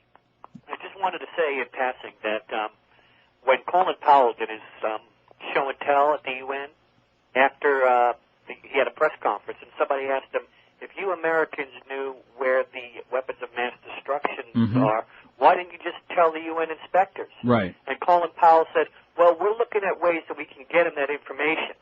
Well, today begins week 4 in Iraq. If we know where they are, where are they? We're still looking, man. Where are they, buddy? We did find some pesticide. Rummy, Wolfie, Georgie, where are they, buddy? Don't be so negative, man. We're knocking the statue down. Get with it. Yeah, but 50% of Americans now say we don't care if you find them or not. What kind of bullshit is that? Exactly, because you're dealing with, they've been brainwashed very nicely. Congratulate them on a great job of brainwashing. Oh, now what? It broke. The rope broke? Oh, no. Jeez, the rope broke. Well, first of all, what were they going to use the rope for anyway? The rope isn't going to hold. They were going to attach the rope to the tank and back it up? Oh, give me a break, okay? Like I said, their tactics never were really all that great. They weren't great military tacticians, Poison gas, that worked pretty good with the Iranians and the Kurds, but as far as yanking statues down, not too great, at least in Baghdad. So now the rope is just hanging. Saddam is too strong. It's waving in the breeze, and they must be really demoralized about that. Just when we thought we were going to pull him down, and they pulled us back in. Here's a good article, by the way. It's on our website by Brian Reed in the UK Mirror. It was all planned long ago, in line with what this gentleman just said. He says, take pride in the courage of our boys. Now, he's talking about the British. Take pride in the courage of our boys. Feel relieved your building society shares are soaring. And enjoy the Hollywood choreography as America raises the stars and stripes in Baghdad. But amid all the backslapping, take a second to ask yourself a couple of crucial questions about this illegal colonization of Iraq. Why and with whose authority are we there? A quick recap. Washington first said Iraq needed invading because it had links with al-Qaeda, never proven. Then it was to remove weapons of mass destruction, but the UN inspectors found none, and the Allies haven't so far. On Sunday, typically eloquent U.S. Brigadier General Vincent Brooks said, the places it's most likely to be found, we haven't even gotten to them yet. Which presumably means parts of Baghdad Saddam was still holding, so why hasn't the heartless monster used them against us? Is it because he has none? In which case, why did we invade? Or why didn't he use them because of the appalling consequences? In which case, why did we invade? But of course weapons aren't this month's excuse for toppling Saddam. Now we're told it's about liberating the people from a vicious dictator. If you believe that, you'll believe Bush's crucial vote in Florida was not rigged. Saddam Hussein is an evil despot who's killed his own people to stay in power. We know this because when he was our friend in the 1980s, we colluded in those atrocities by supporting him with arms. But do you know how many more evil regimes currently operate? Do you have any idea how many more current evil regimes there are, Carlos? About 30, man. Try Zimbabwe, where opponents of Robert Mugabe are arrested and tortured. Why not invade there? So why don't the coalition put things right? The answer is simple. Either corporate America doesn't need the regime change there, or military America couldn't pull it off. The truth about this grossly immoral war is that America's right-wing, pro-Israeli politicians planned to oust Saddam years ago. 9/11 gave them the cover to destroy the most powerful Arab state, redraw the Middle East, and control the Earth's second biggest oil reserves. Ask yourself again why we've invaded a sovereign state. How would you feel if China eventually decides to make Britain a puppet state and drives its tanks into the Palace of Westminster? We have a moral case to oppose them, or like the Iraqis who tread on unexploded cluster bombs, will we not have a leg to stand on? Think about it. Good article there by Brian Reed in the UK Mirror. Think about it. Are they thinking about it? No, they're thinking about this statue. That's what we got to work on right now. We got statues to work on, man, and a bunch of old pictures that we got to tear apart. Rah, rah, sis boom ba. That's right. Let's hear it. In fact, where's the, what do we got in here? We have God Bless America? We must have something. Very patriotic. Oh, I know it. Wait a minute. I know what we got. Oh, Canada. That's the wrong one. 567-0560, pound 560 on the AT&T and Verizon. I'm going to get a lot of calls about those Stanley Cup playoffs because they start tonight. And I know that this town is just wild about it. Probably even Hank's going to be watching some of that. Huh? WQAM. Hey, Neil. Yes, sir. Did you hear something on the news yesterday about somebody paying $45,000 to put an ad in the San Francisco Chronicle to impeach Bush? No, I didn't hear it. I heard that on news somewhere on a station in Orlando. It was a newscast, but they might as well take the money and flush it down the toilet. I'm going to subscribe to that paper right now. Okay. That story you read last Friday on that on Bush and his mentality because he lacked wisdom. I was looking for that on your website. I couldn't find it. I wanted to print it out. Is it there? Story that he lacks wisdom? Yeah. I thought that was in every story that we've been reading. Yeah, that's true. You got a point there. In closing, that guy that facts you about his favorite thing, I love that guy that Neil's way. That was great. That was great. We might play that today. It'll kill some good time. Could I put in a request for something I haven't heard in a long time? Sure, no problem, man. Whatever you want. We're in a great mood today. We got that statue coming down. How about the old popcorn song, Butt Balls? Butt balls? Stick those butt balls up my ass. Oh, butt beads. Butt beads, yeah. Okay, thanks. Okay, I think that was a request in more ways than one. He said stick those butt balls. Oh, we can't say that. We don't want to get Donna Shillelagh all upset again, and especially Eddie Jones. He's having enough problem with Rimmer's balls. 567-0560, pound 560 on the AT&T line. They're working on that statue, man. As Christian mentioned, there was a sign held up by some Iraqis which, in no uncertain terms, told them to go home. But mostly it's kind of amusement, seemingly, that it is very amusing. The Iraqis see them with some amusement, perhaps, is my limited impression from here. Simon, as we lost our signal with you, we caught up with, we actually gathered some new information. The Vice President, Dick Cheney, saying this morning, quote, "We are seeing the collapse of the Central Regime Authority." That's according to Reuters. He apparently said that in his speech. Paula, will you stop? That's news. That's news. They've been having us on here all morning. There is no there's no authority at all. There's no government. There's no presence there. Maybe they're going to put them under the tree in December, once we Christianize them, don't you think? They're saving a presents for Christmas and Hanukkah when we Judaize them. Now forget about those two. Those two won't come. But the Baptist man, they got this licked. In fact, Jan and Paul Crotch are already putting up a TV tower in Baghdad. I think they already have one there. Do they really? I'm serious. Wouldn't surprise me. They got them everywhere. Jan and Paul Crotch. With Iraqis.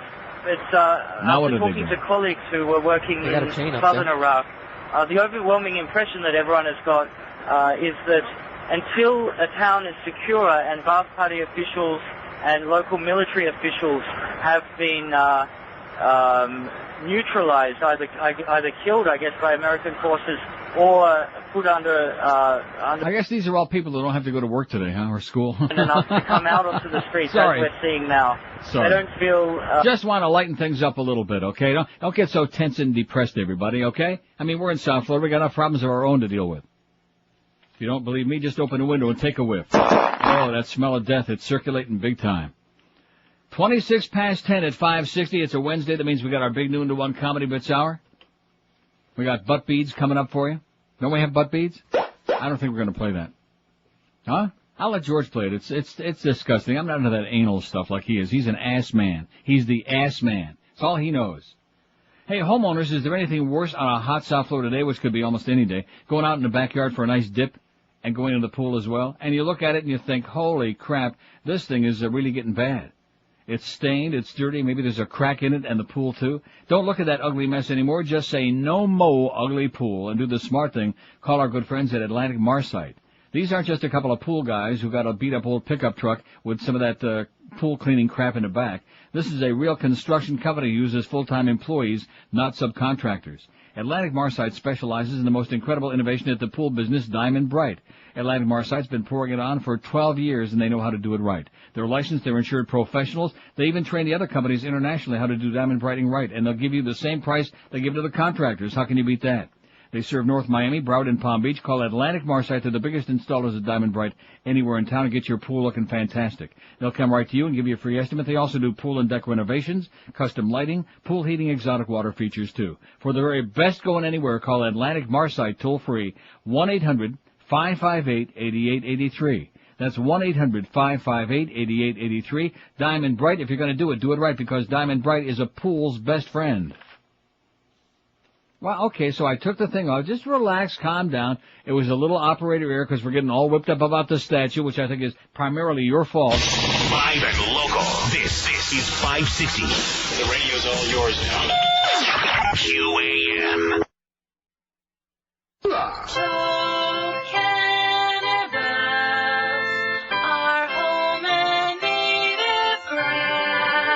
All right.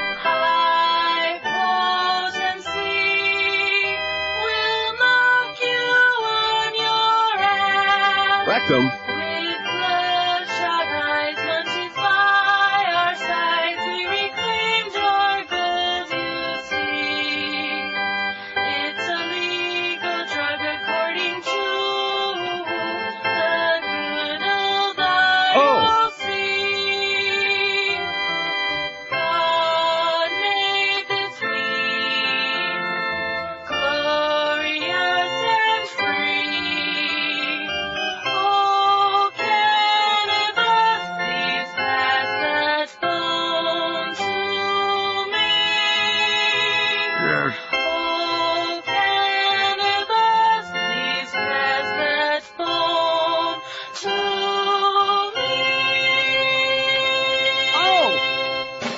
Okay, here we go.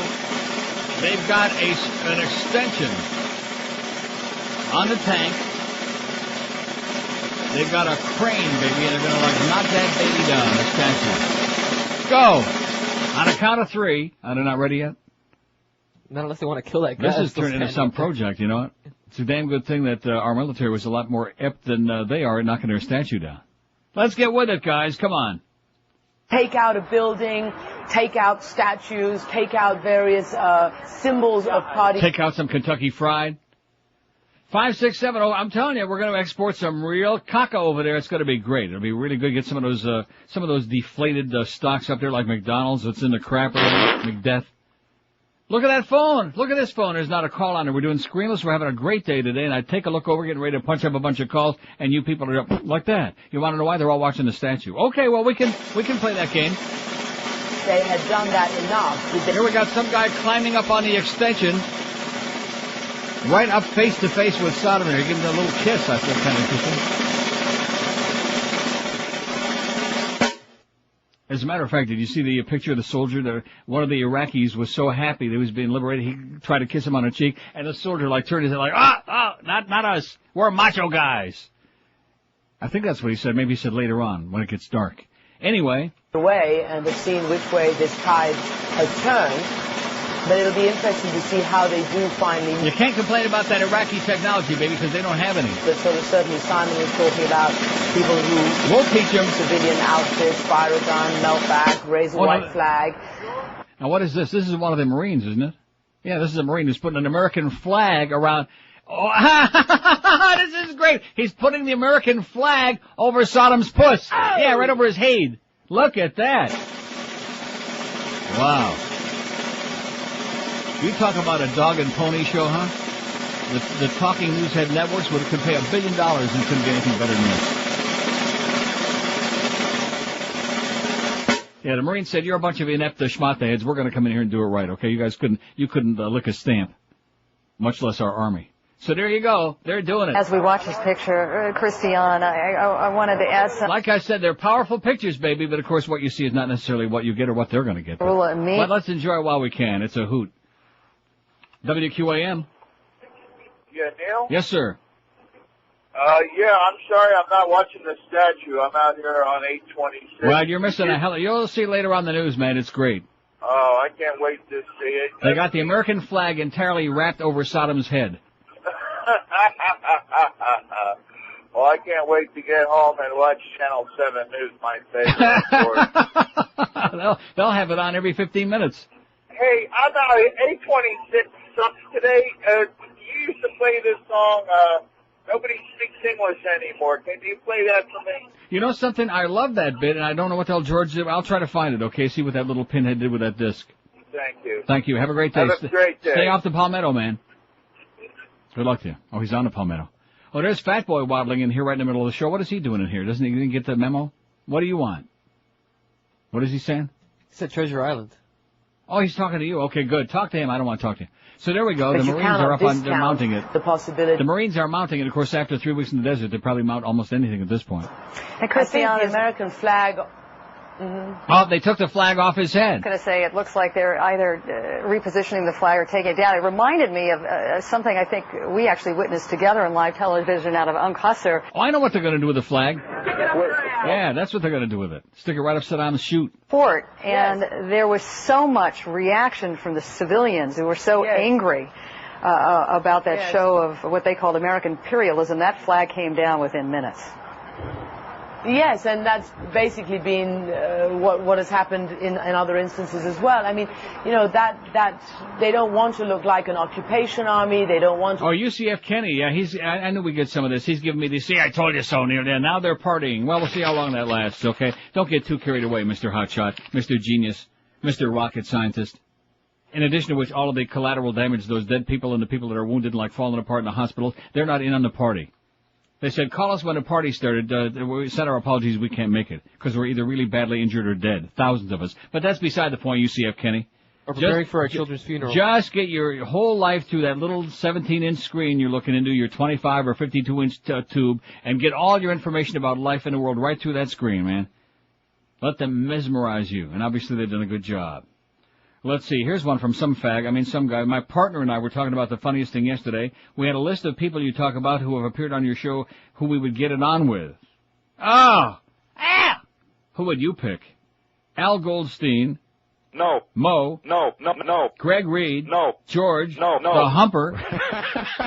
No. Mad Dog. No. Geldy. No. Josh Friedman. No. Troy. No. Carlos. No. Miguel.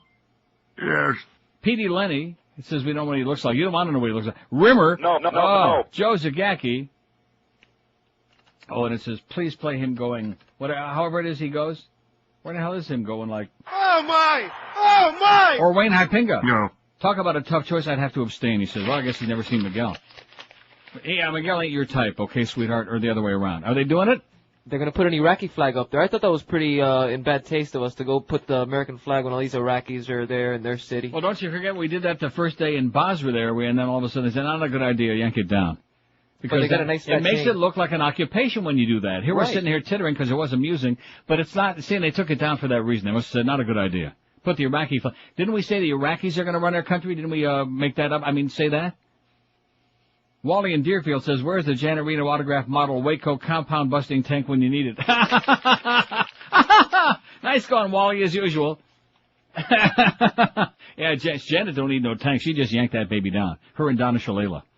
They go over there and just yank that. She knocked it over with a red pickup truck, easy. Vacuum. It points to a very dangerous vacuum because, look, let's face it. I think the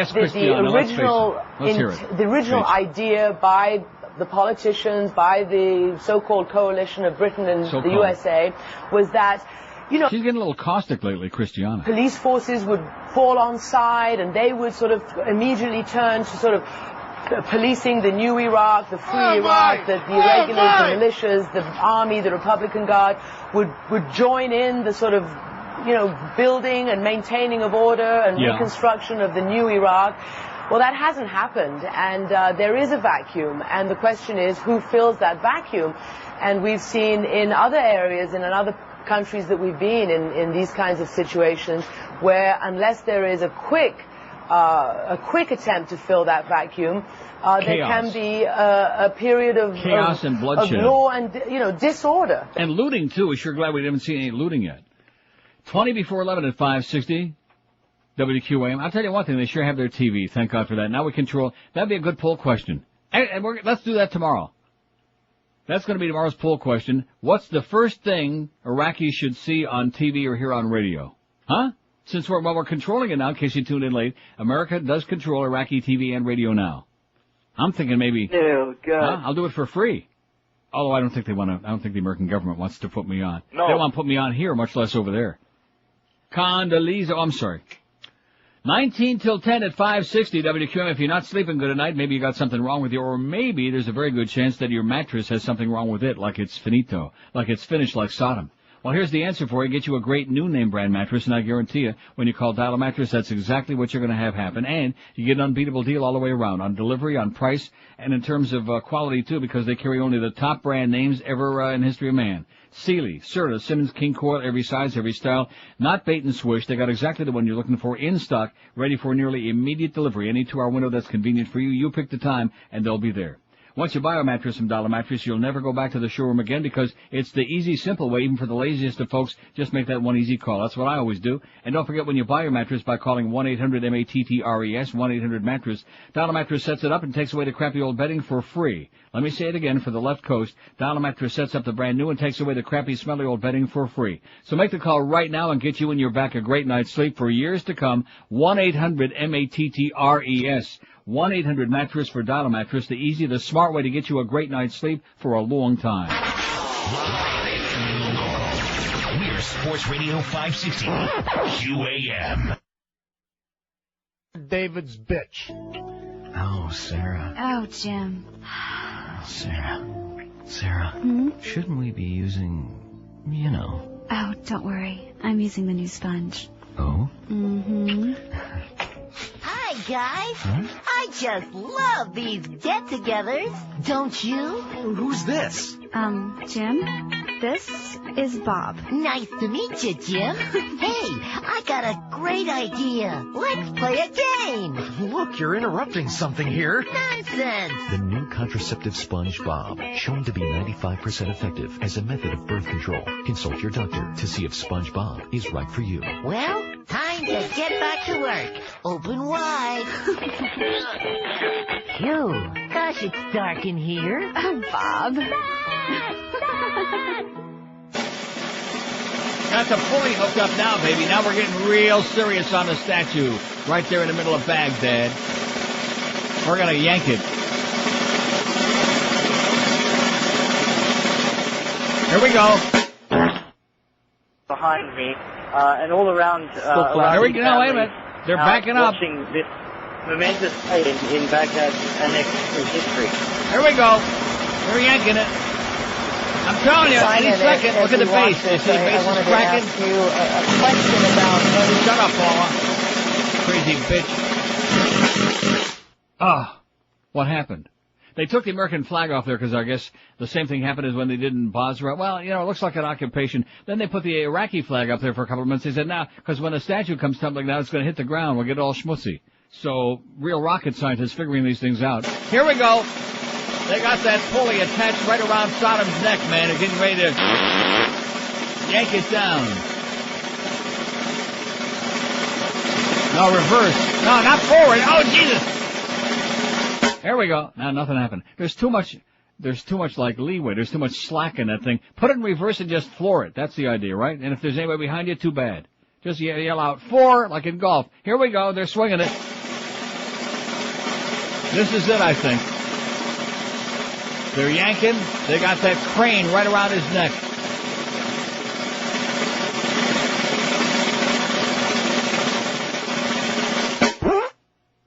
Not yet.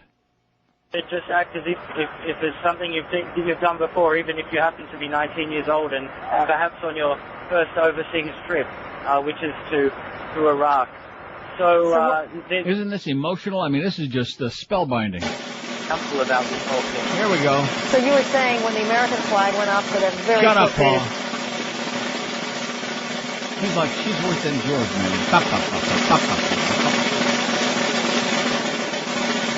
She must be like John Davidson, gets paid by the word. Not yet. Oh, here we go. Now it's taut. It's tight. Tightening. The statue's starting to topple. It's coming forward.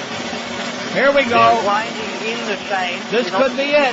Moving the vehicle back. It might be. It in, like a it could be. The right leg is he's leaning, baby. He's leaning to the left, though. Oh, you wish you could like that. Here we go. This is it.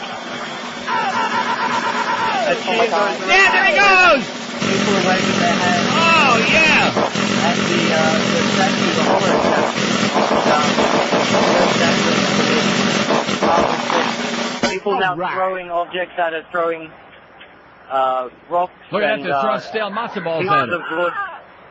They can find throwing dirt up into his face. You hear that? The one guy yelled out, Katzelhoist. I didn't know the Arab spoke. Does it look like that tow truck vehicle will try to move back so the Saddam is not left in this dangling position? No, I think they ought to leave it in dangling. See, she's an idiot. They ought to leave it dangling there. I think it's great. Dangling Saddam. They can make an amusement park out of it. We'll get that damn American technology in there. And you know who we can call to get that thing going? I'll give you 50 guesses. The first 49 don't count. Eisner? That's right. Oh, now they're going to yank him right off of the slab. And now it's come off. Ah, there we go. Oh, the first half of his body just fell off. More cheers go up. And people are now on the statue of Saddam. You know, they're racing to go do a dump on it.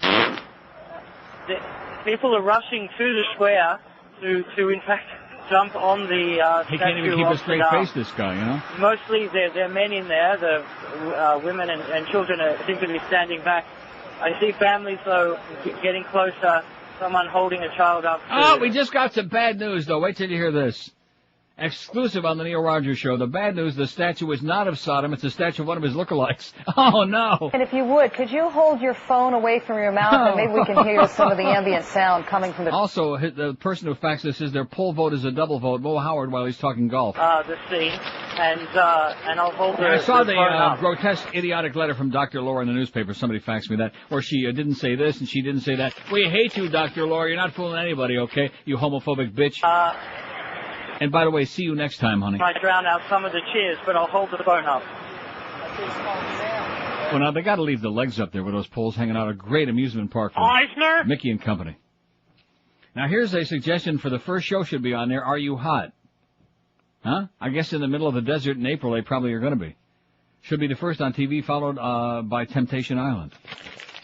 Now, we don't want to get those Iraqis horny, because then they'll start multiplying even more than they already do. Boy, they sure make a lot of babies. Yes. Wow. What's that all about? Huh? You notice that? Wait till the Pope gets them. I guess they're not. The Pope ain't getting it. He's out. The Pope is out. We already decided that. The U.S. is really porked off with the Pope and his big mouth, okay? He spoke one time. In fact, we might want to slip him a little glass of tea in the middle of the night. Kind of calm him down a little bit. And as I'm up near where the statue was, I could look... Now they're putting the Iraqi flag on the base of the statue there, on a big monument. The eastern direction, which is, of course, the direction... They're sticking it.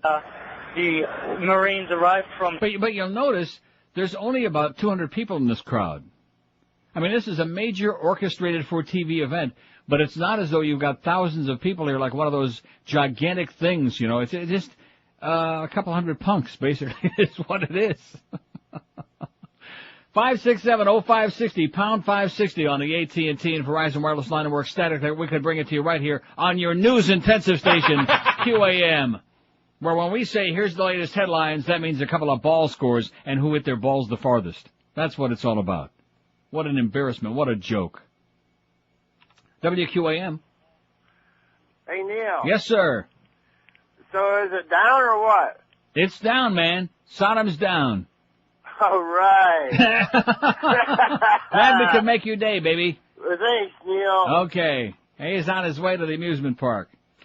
Let's see. Here's the facts that say, could you please post the Brian Reed essay? We already did. It's on our website today, right? You already got those done? The 90% of them are done. What? Huh? 90% of them are done. Well, what about that one, the one I read? Already on there. That's already on there, man. Boy, you're quick. And the source of the Moshe Aaron's thing about the Patriot missiles was the CBC from Eddie in Williamsburg. That's what it was, Eddie. The CBC, the Canadian Broadcasting Corp, eh? They did a whole hour documentary, which they repeated this past weekend, about the fraud of Raytheon and the Patriot missiles and how Schwarzkopf lied through his teeth to us, and the Israelis straightened it out. Instead of 39 for 39 and knocking down the Scuds, it was for 39. Just a slight discrepancy there of 39. In fact, when Greg was in here this morning, I said to him, Greg, how many of those Patriot missiles do you think they shot down with the Scuds, rather? About 30, man. Yeah. I said, hey, how many listeners do you think Mo's got, Greg? About 30, man. He hates him. And, of course, why should he be any different from anybody else? 61. Let's do the poll. Which of these sounds... I can't even read it right. Which of these sends you... I was so excited from this. This is really... We haven't had this much excitement since George took a BM on Mo's wig. Which of these sends you diving to the dial to change stations fastest? 320 votes. Religion Talk 61. Marlins Baseball 58 is moving up there like lightning. You hear that, Duff? Marlins Baseball. And if we would have put just Marlins exhibition game, we'd be off the map, okay? You saw how many people were there for the Mets game last night. About 30, man. George's voice, 52. Mo Howard David's voice, 42. Now that's interesting. Do you see that? Woo! George is crushing Mo Howard David. When they hear George's voice, 52 rush to the dial to change station. Mo Howard David only 42. Golf Talk, 35. Racetrack Talk, 26. Don't want to hear those old cockers down there. I had the 2 over the 789. They don't want to hear it. They don't want to hear it, Hank. Geldy's voice, 20. 20 don't want to hear Geldy. They rush to the radio. 21. Hockey Talk, 11. War Talk, 8. And Talk About Mo, 7. So they want to hear a lot more Mo Talk is what they want to hear. Uh-huh. We've got a little momentum going here today, I think. And boy, nice job over there with the help of our Marines. Back in Basra, those very creative, innovative Iraqis finally, after like hours and hours of potchking around with little string. Murals. And so from the very beginning, the whole image thing has been a powerful psychological weapon, or rather WQAM. Mo Light. WQAM.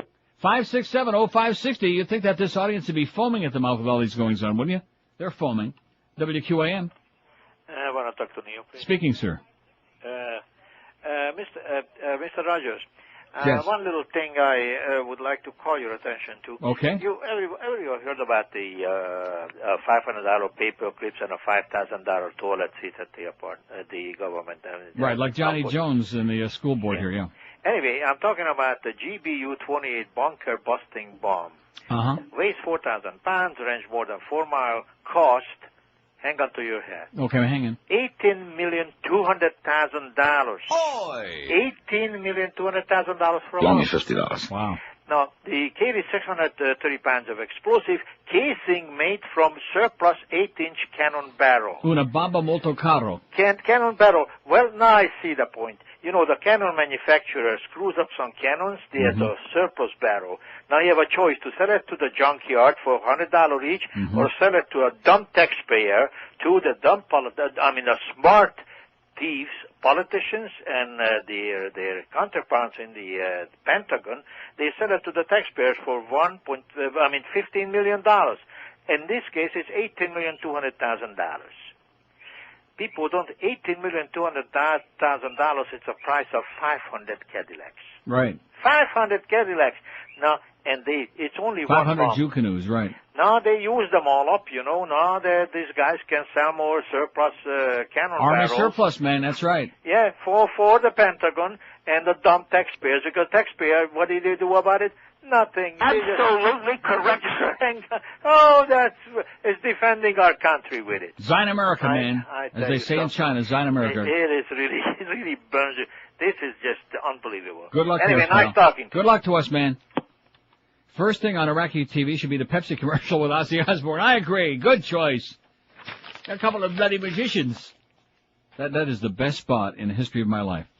10:57 at 560? Where the hell are we, anyway? Well, I was in such a good mood that I realized I remembered we were here. Hey, I'll tell you where you can go, and they're celebrating their 25th anniversary because they're so popular, and that's Brandy Shoes in Pompano Beach. This year is their 25th year of doing a great job of putting good stuff on your feet in Pompano Beach and all over South Florida, for that matter, and they're unbeatable when it comes to shoes because they offer you a fantastic selection of men's and women's famous brands like Rockports, Echoes, Mephisto, Timberland, Clarks, SAS, Florsheim, and lots more.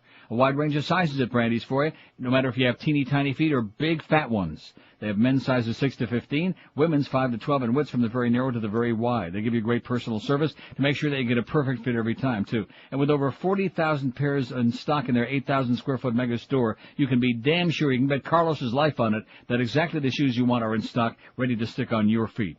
Brandy's a great place to shop for shoes. You'll find them at 1290 North Federal Highway in Pompano Beach, open daily 9 till 9, Sundays 10 till 5. And all this week at Brandy's, it's a great time to buy SAS shoes. Take 20% off all men's and women's SAS styles. And be sure to visit Brandy's Shoes on the web if you like at brandyshoes.com. Live and local. This is Sports Radio 560, QAM. Go up those checkered pants.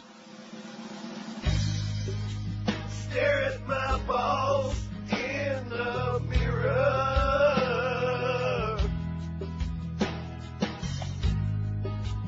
wishing my song was a bit bigger. Pretty big. And it's hairy, so hairy it needs a shave. And they say that the slicker the beater,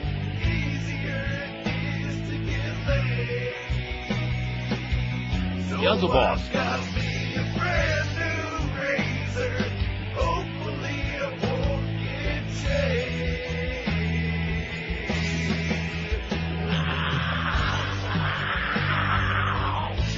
Go hit him with that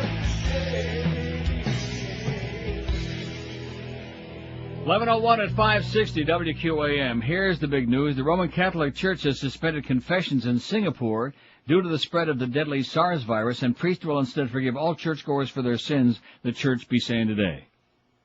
Just like in general. We forgive you. Just don't come near us. The Archbishop of Singapore has issued a directive to the priests that there will be no individual confessions and that there are to issue general forgiveness, said a spokeswoman for the Catholic News, which represents Singapore's Catholic Church. SARS has killed at least 103 people worldwide, including 9 in Singapore. The state has got the world's 4th highest number of confirmed cases. So if you want to go to confession, forget about it. Just walk out in the middle. Well, if you got SARS, just stay inside in Singapore. And certainly don't come here. Don't come here. Don't go to Canada. Just stay where the hell you are.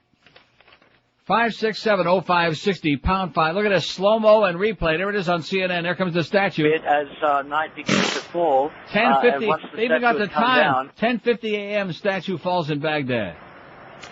And Simon, you also described us a little bit earlier. It was monumental, is what it was, wasn't it? Pretty monumental event. If you missed it on TV, it goes to show you should have a TV in the car. Jamaica, it's going to be dynamite.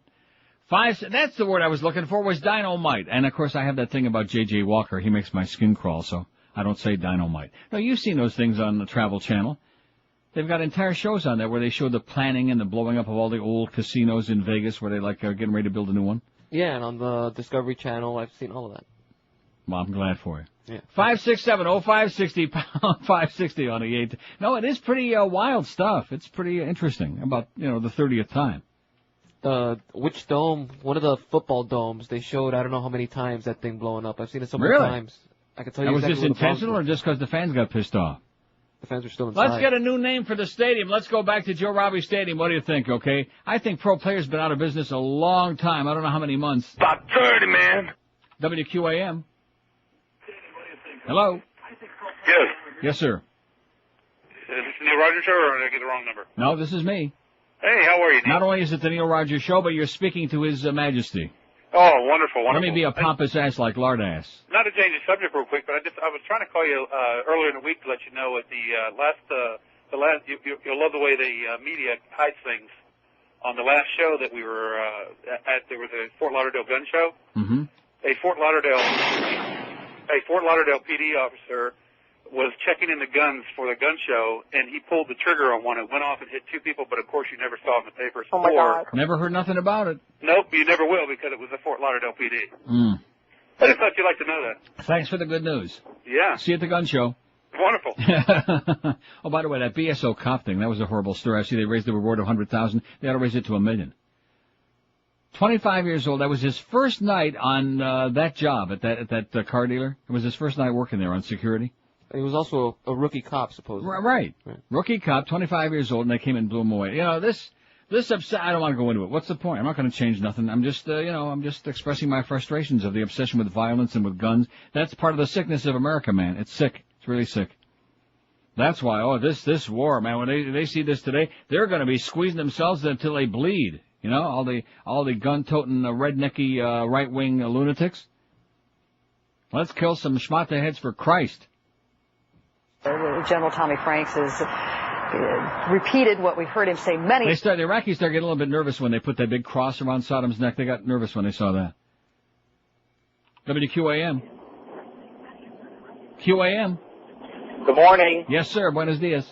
I'm listening to you. I'm driving to Key West on business, and I just want to tell you that if you don't stand up for somebody and smack Mo Howard in the mouth, I'll get somebody to do it. Okay. Well, you know who you need to go see, don't you?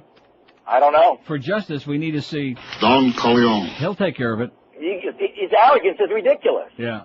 It's ridiculous. Arrogance is the word, man. He's a Neil wannabe, and he will never admit it. He's a human being wannabe is what he is. Okay. Have a great day. And you too.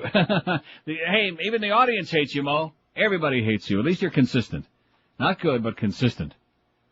So anybody that and that jackass, that suckhole Scott that called him this morning, I can't imagine anybody not liking Howard David. And of course, just another caller sucking in to ingratiate himself, Never met the man, I'm sure. Wouldn't know him if his wig fell on Scott's head. He wouldn't know him. What's going on with this over here, Carlos? Oh, no. Wait a second. We'll go over there and take a look at it. No, get out of here. Just the old paper jam, okay? Which is really good on Ritz crackers. I got it fixed. I've become a real expert. Not because I'm so smart, but because by survival. And so, like in Toronto, I got my own little studio there. And so I get a paper jam, and I got it straightened out. I'm on it. I'm right on it. 567-0560, pound 560 on it. But I tell you, this week has been so enjoyable without George. You're okay. Not that you're doing such a great job. You're not doing anything. But he just bugs me a lot, yeah? And the audience obviously bugged by his voice, too, although the Marlins have passed him by. Oh! Sometimes I feel like life is passing me by, George. They just hate you, man. Well, those are the ones that can't admit that they like him. No, this is a different crowd.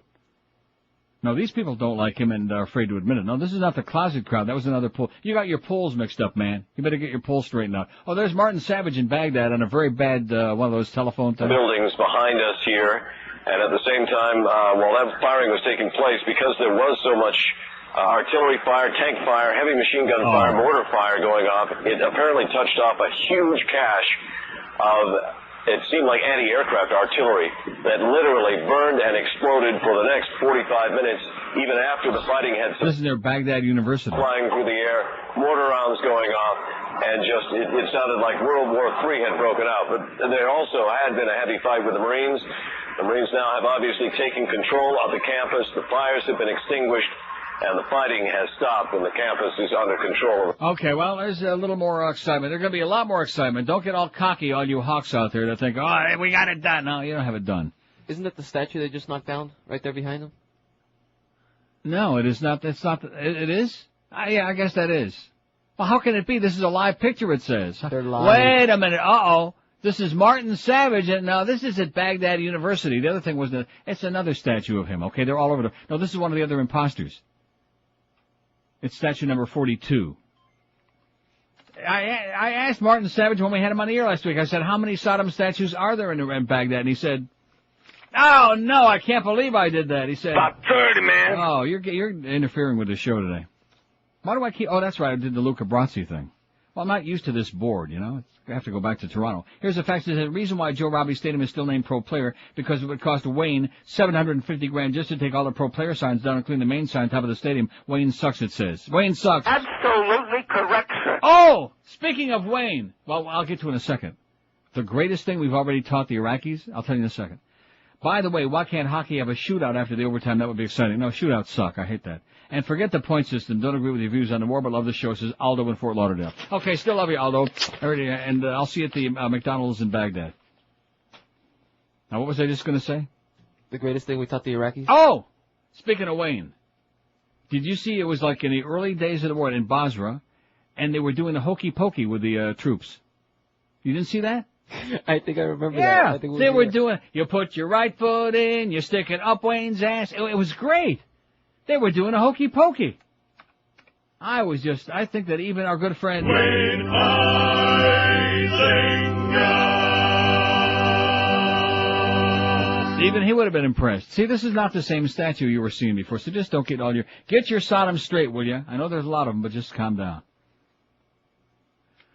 11 past 11 at 560 WQM. Hey, if you find yourself working for a real schmuck, if you're in a dead-end job, if you don't have two nickels to rub together, get out of that dead-end job. If you got an IQ larger than your thumb, this is probably for you.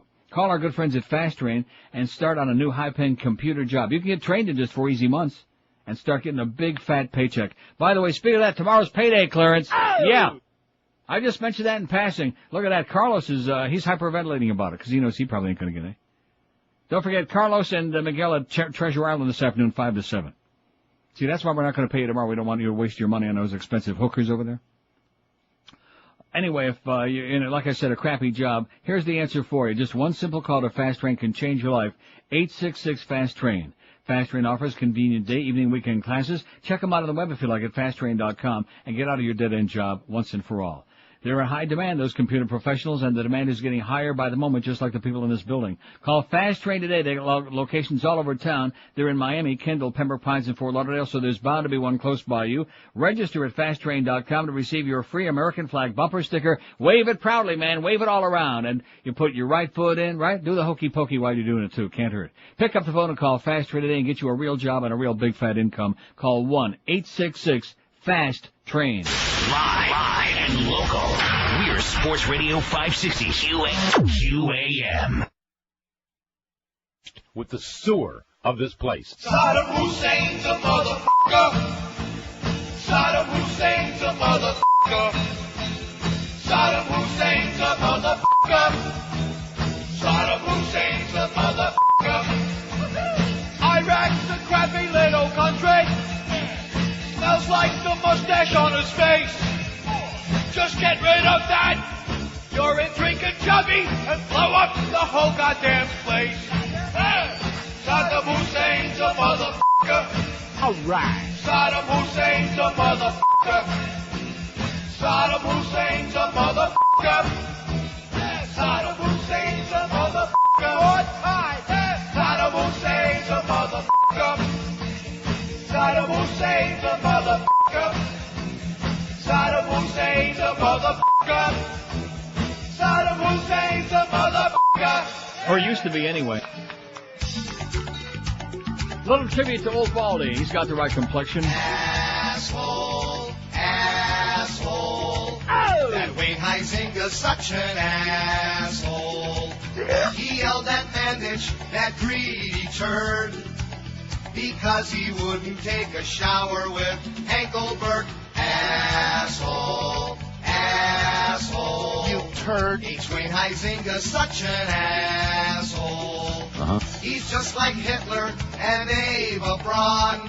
What's that he's pounding on?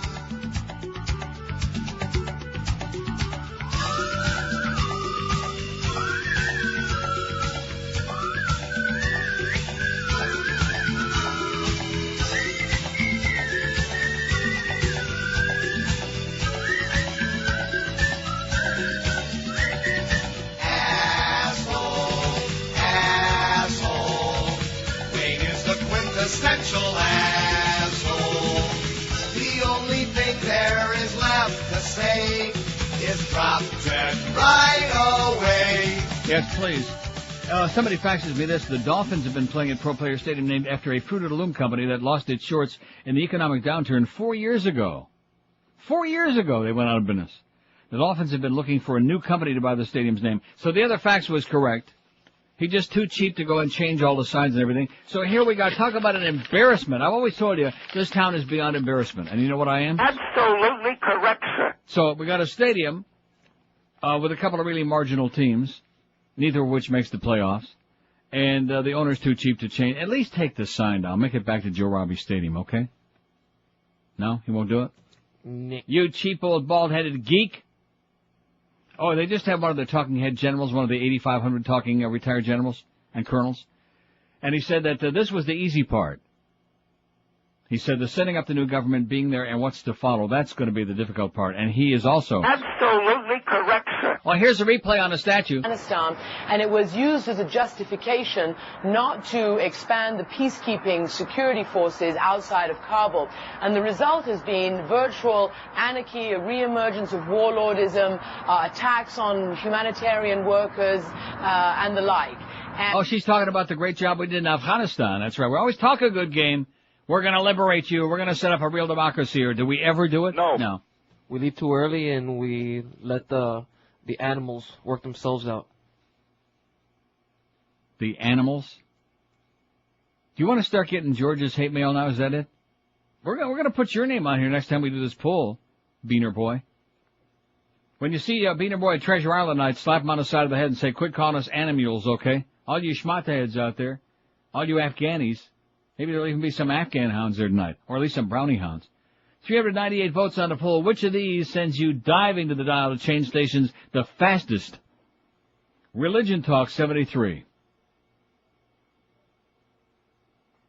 What? What are you shaking your head about? That's not my choice. They've heard it enough.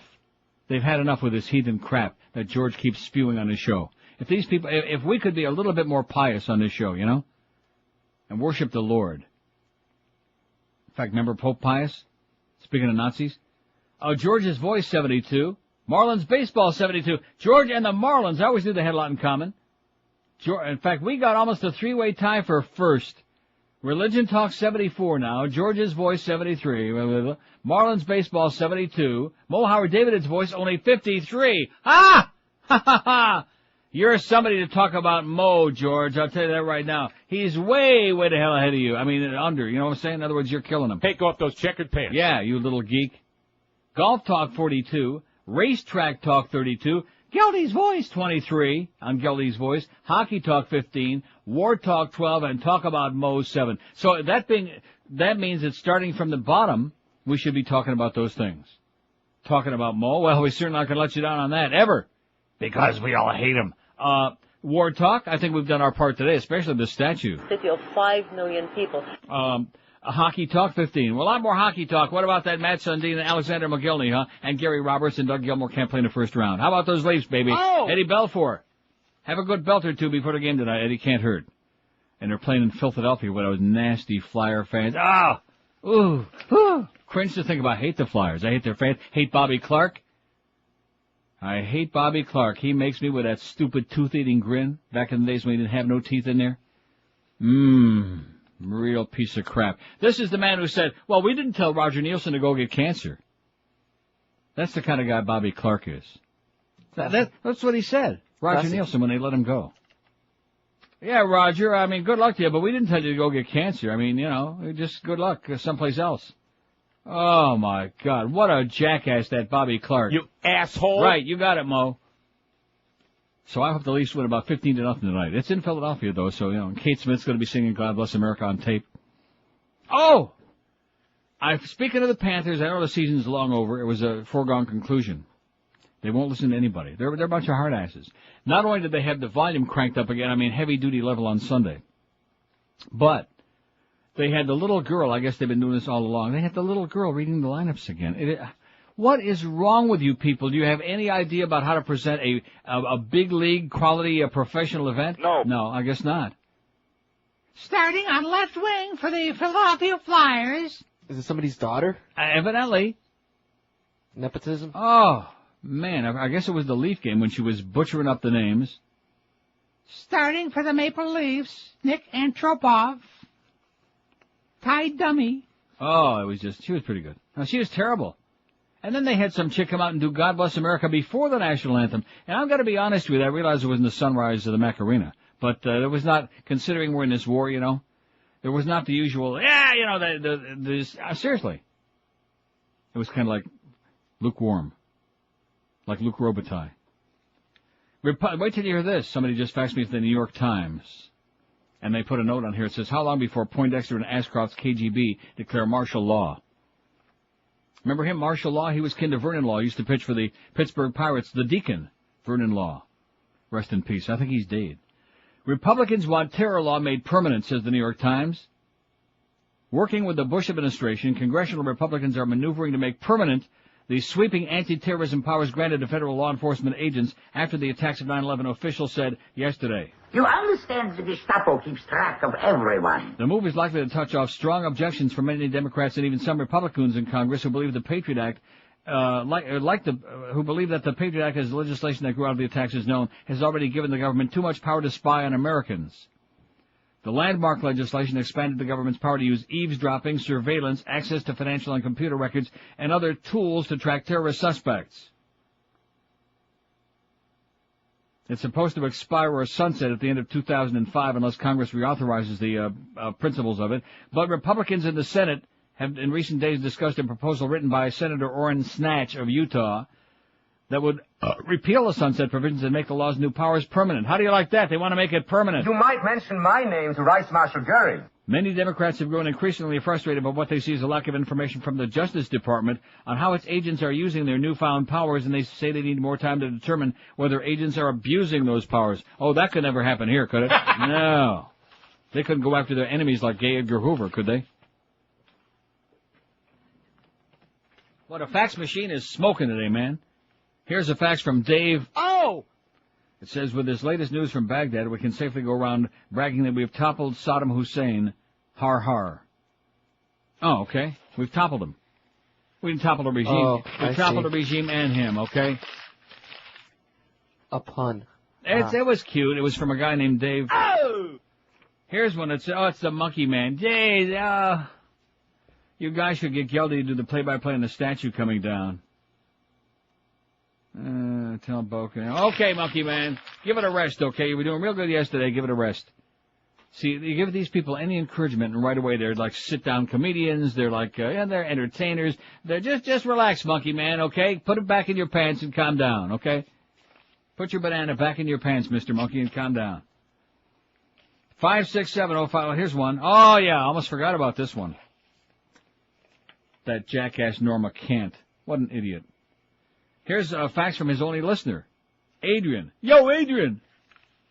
It says Neil was listening to Storm and Flaming Norma Kent show this morning before he started ripping into you about Neil being a fat ass on the couch, fumbling with a remote, dicking around with a cable. He screams, Neil, get up off the couch. You won't have as many heart attacks. I haven't had any heart attacks, Norm.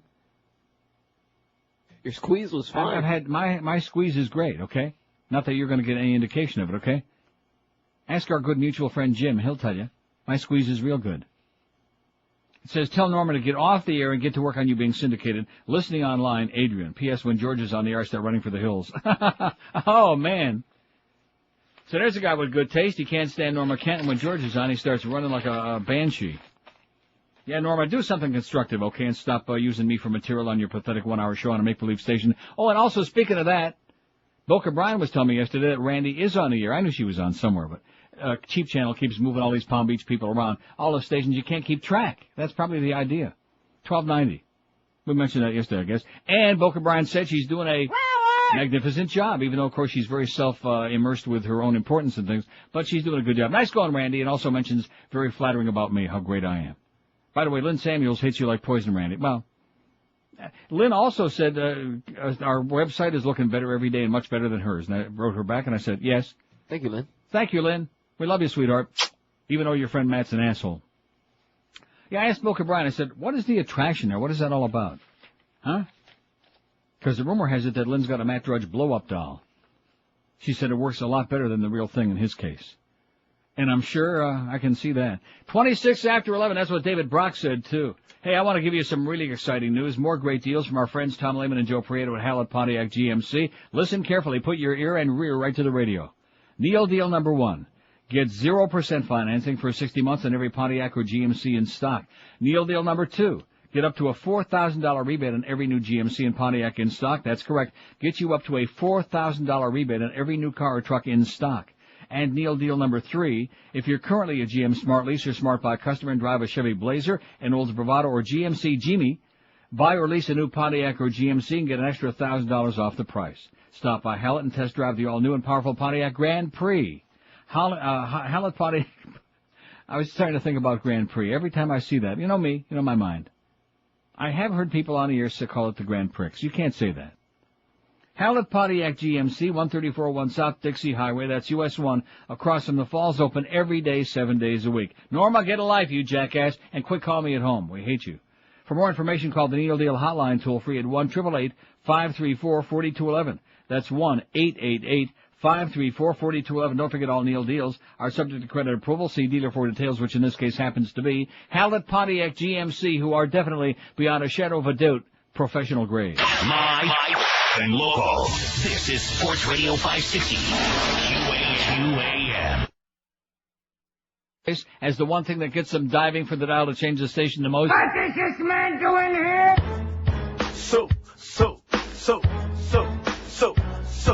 So dirty.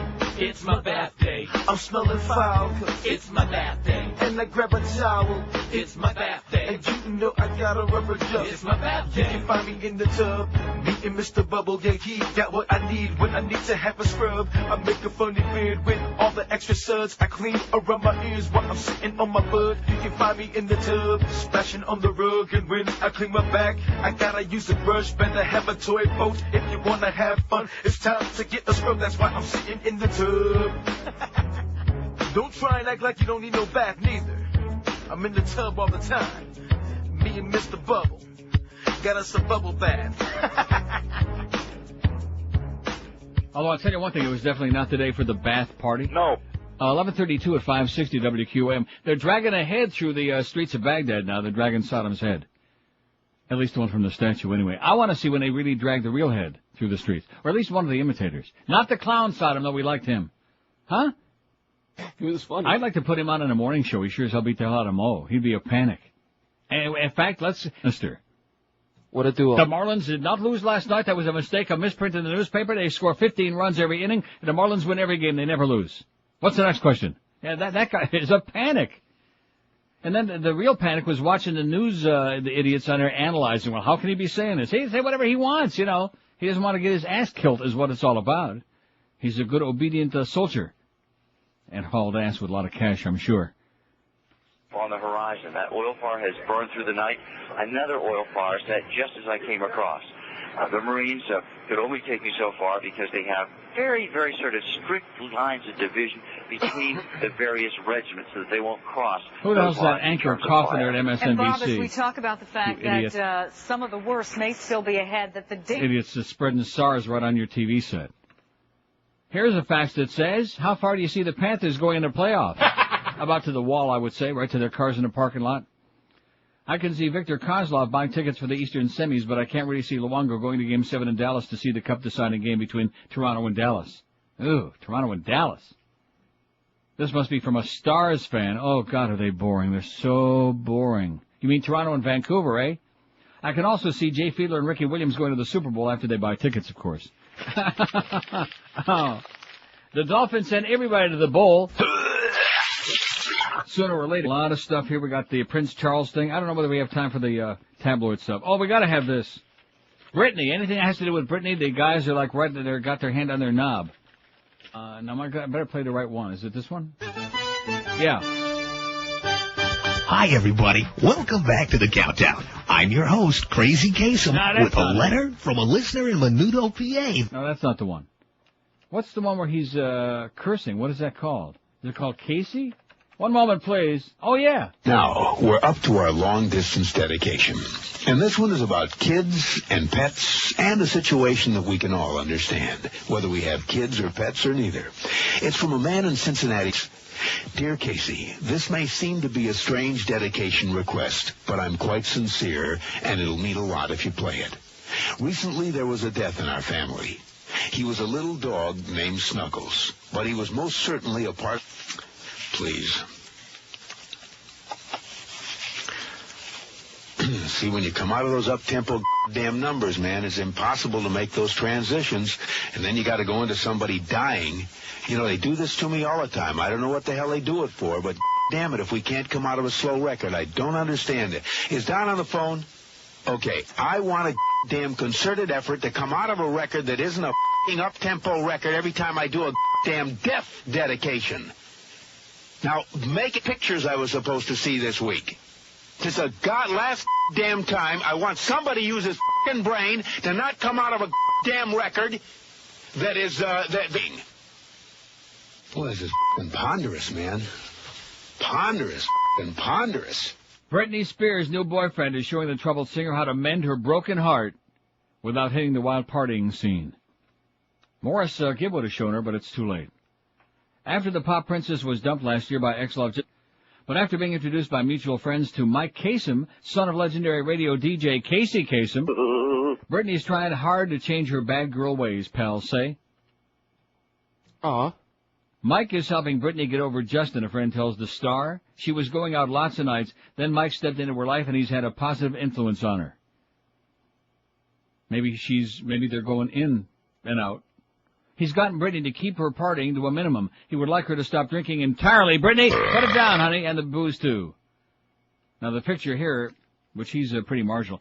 Will you think she'd ever go out with a good-looking guy?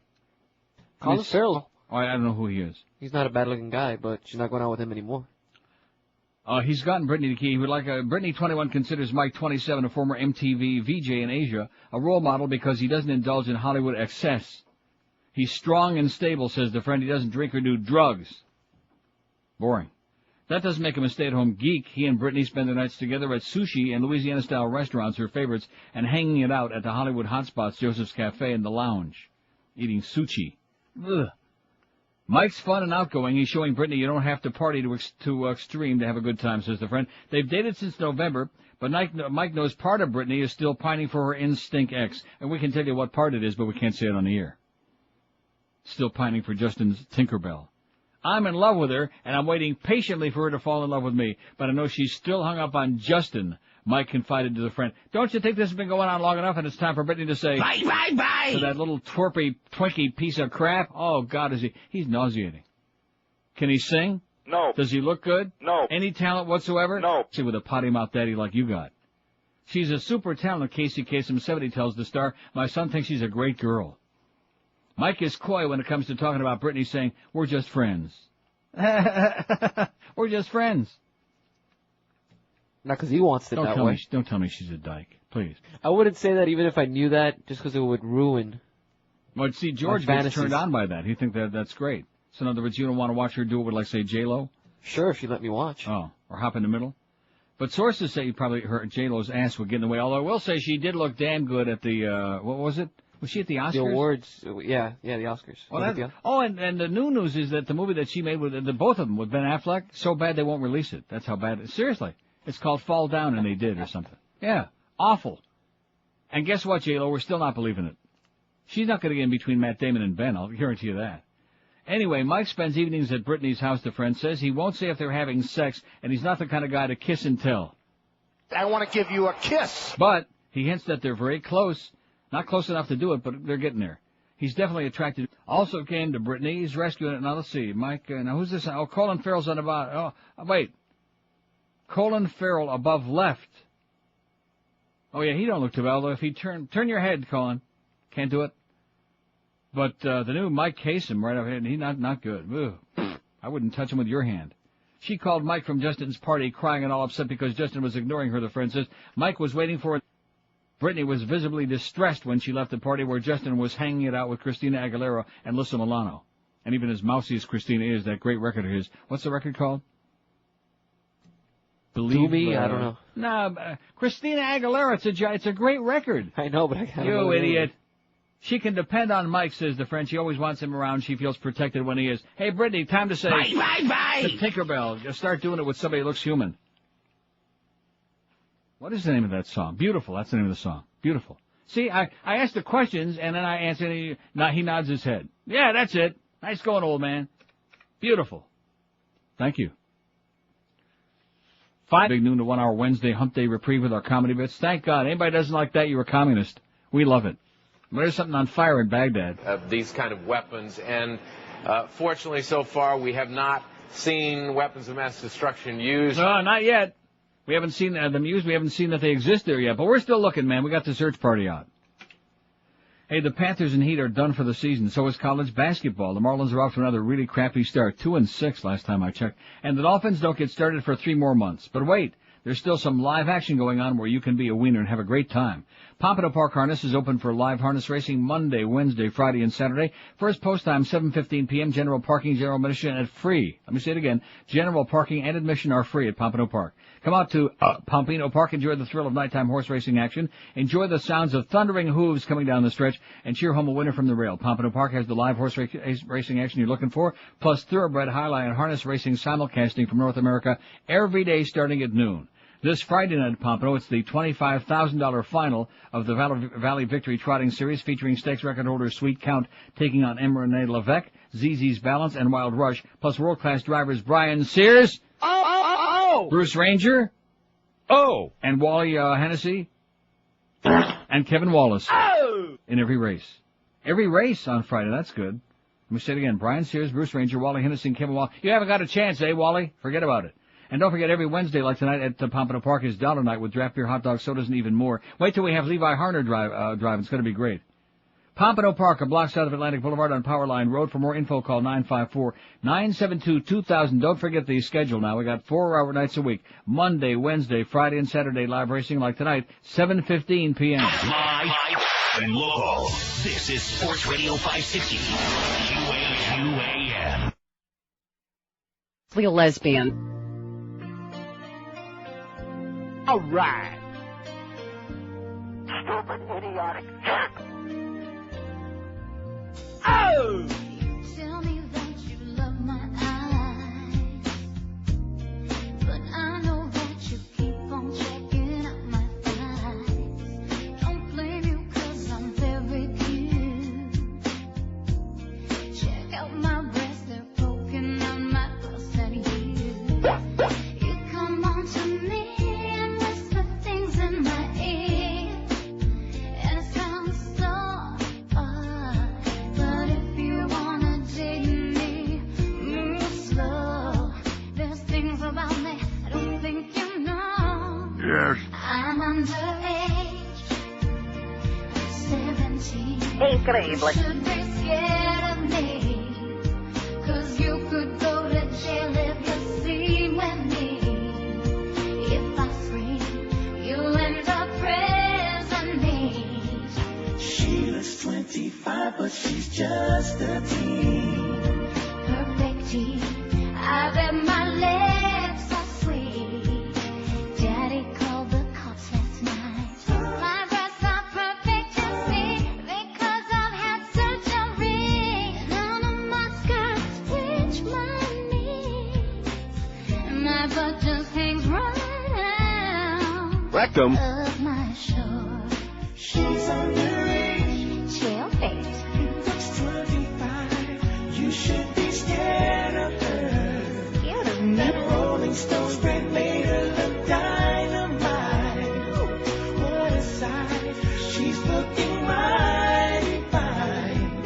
She looks 25, but she's just a 462 votes on today's poll on neilrogers.com. And you're right, Lynn, it's a great website. And I'll tell you one thing, Carlos doing a great job on it. Eric, well, here's the poll question today. Which of these sends you diving to the dial to change stations the fastest? Marlins baseball has come from a late start to first place. Oh, the Marlins are in first place, at least in our standings. 87 votes, Muff. They hate hearing Marlins baseball, especially when we're supposed to be on air here, or Hank, or anybody in Midday or Mad Dog. They hate it. George's Voice, 81. He's giving him a run for the money. And Religion Talk, 76. Mo Howard David at his voice, 63. Golf Talk, 51. Racetrack Talk, 37. All those old cockers who stand down there at the rail, turning over to losing tickets like I said, at Gulfstream. Geldy's Voice, 26. Hockey Talk, 19. War Talk, only 14. And Talk About Mo, only 8. Yeah. So I think today, in honor of Mo, in that noon to 1 hour, which I predicted this the other day that I'd be in the mood to do that, maybe we'll have like an all-Mo hour, noon to 1. Huh? Maybe with just one or two others sprinkled in there. Because I don't know if we have enough. Yeah, we do. Easy, yeah. We do. We can build up a little momentum. And then, of course, Mad Dog from wherever the hell that is, from that golf crap, Augusta. Somebody faxes and says, say Mandich is across the street or down the street or in the same state, no way will he be at the tourney. He doesn't really care, I don't think. He's just up there having a good time. What was he talking about, that Haagen-Dazs ice cream and some peaches? I don't know what, some crap. He's drinking his green lizards and eating a bunch of great crap. That's all. He's a great guy. He's just a party animal, man, the Mad Dog. It says, Jim Mandich is broadcasting in the woods of Georgia while hanging out with a bunch of other men. Well, that's what he likes. He likes the company of other men. Not in bed, but the rest of the time. Not in the kitchen, necessarily. Bill says, Jesus Christ, Neil. Oh, I'm sorry, Bill. I could have given you a little bit better intro than that, if I could find it. Like I said, Bill says, Jesus Christ, Neil. Every time that, this is your first hate fax. Great. Should we save this? Maybe you can frame it. Every time that little beaner spick opens his mouth, it makes me want to pull my hair out. Every time that little beaner spick opens his mouth, if you'd shut up, it makes me want to pull my hair out. I thought George sounded like he was always in search of his balls, but Carlos makes George sound like James Earl Jones. This is CNN. I just keep thinking of that phone call to the Bird when the guy begs and pleads to just play something, anything. I can't stand to hear the sound of his voice, says Bill. I'm touched. So maybe we can redo that I Hate the Bird bit, and we can have I Hate the Beaner Boy bit. Huh? Just please play something. Yeah. Although he isn't talking as much as George, thank God. Because if he would be, he'd be gone. Okay, Marlins baseball got 88 votes. Isn't that something? Not surprised. No, not surprising at all. I mean, I keep trying to tell you people, very few people here care. You can keep trying to peddle it. You can give away free hot dogs. You can give away whatever you want. But the rest of the time, nobody's going to show up because they just don't care. And you can keep rehashing and analyzing. I mean, it's so ponderous. I'd rather hear people talk about golf, and I'd rather be dead than hear talk about golf. Oh, but the tiger, yeah, take the tiger and stick him, okay? I'm tired of it. It's all boring. Golf, you know what golf is? It's a blue-nosed pursuit for people with too much time on their hands. Tiger Woods. I like him. WQAM. Yeah, Neil. Yes, sir. I have a honest-to-God curious question about something I don't understand. Okay. The newspapers and radio and TV all said that they were able to target who they thought is Saddam and his sons in 12 minutes. Am I incorrect? No, that's not 45 minutes for them to get there. Okay, 45 minutes to get there. We have a guy 90 miles south.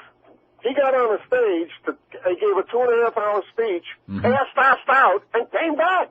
Right. And they can't target him? I mean, isn't he all part of this evil doers? He's small potatoes, man. You notice his name was never listed with the evil, the asses of evil?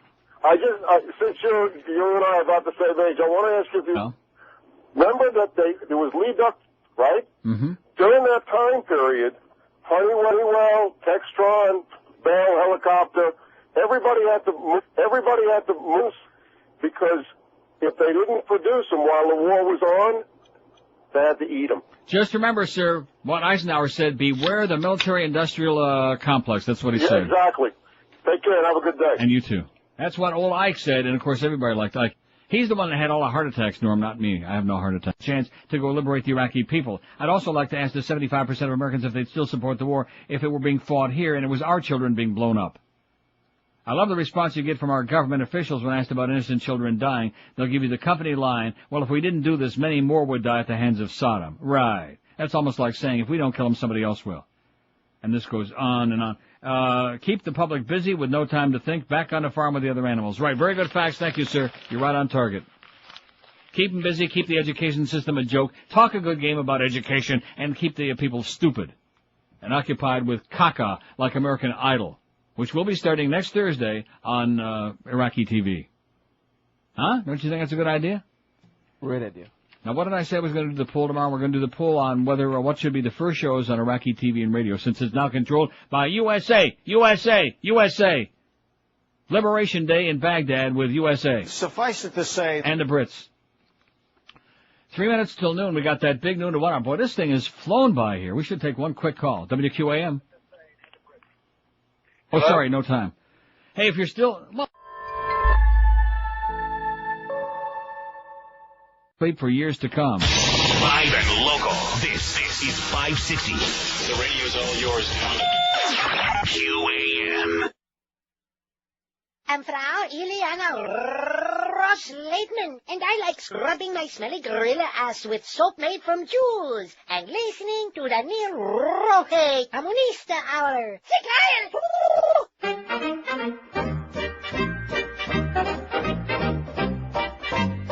All right, welcome back to the Howard David Show, where we run a clean family type of, show here. No homo toca queers like that Jew fag kike that follows me.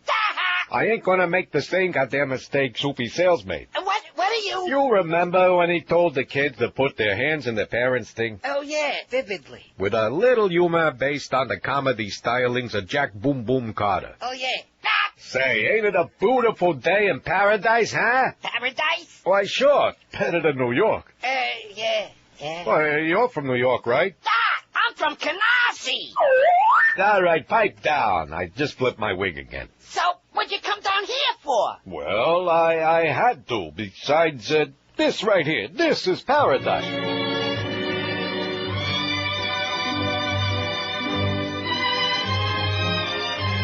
Since Devo's gone, I guess I can say I kinda miss New York. Why? Don't you want to go back sometime? I can't go back. How come? Well, they told me in no uncertain times. Let's not get into that right now. Yeah, that sounds familiar. So, you hear the news? Huh? I said, have you heard the news? No. They're gonna suspend... Who, Jorge? That's right. They ought to let that little spick bastard go. What did he do? I just don't like him. Ain't that good enough? A little over the top, don't you think? Are you arguing with me? No. Do you know who I am? Certainly. I got the power of Greg Reed behind me. Come on, take it easy. I want to fire them all. Calm down, will you? You! Huh? You're fired too! Huh? Get out of my place of business! This ain't your place of business. Why, Who the hell are you? you're the sickness! Ow! Ow! Ow!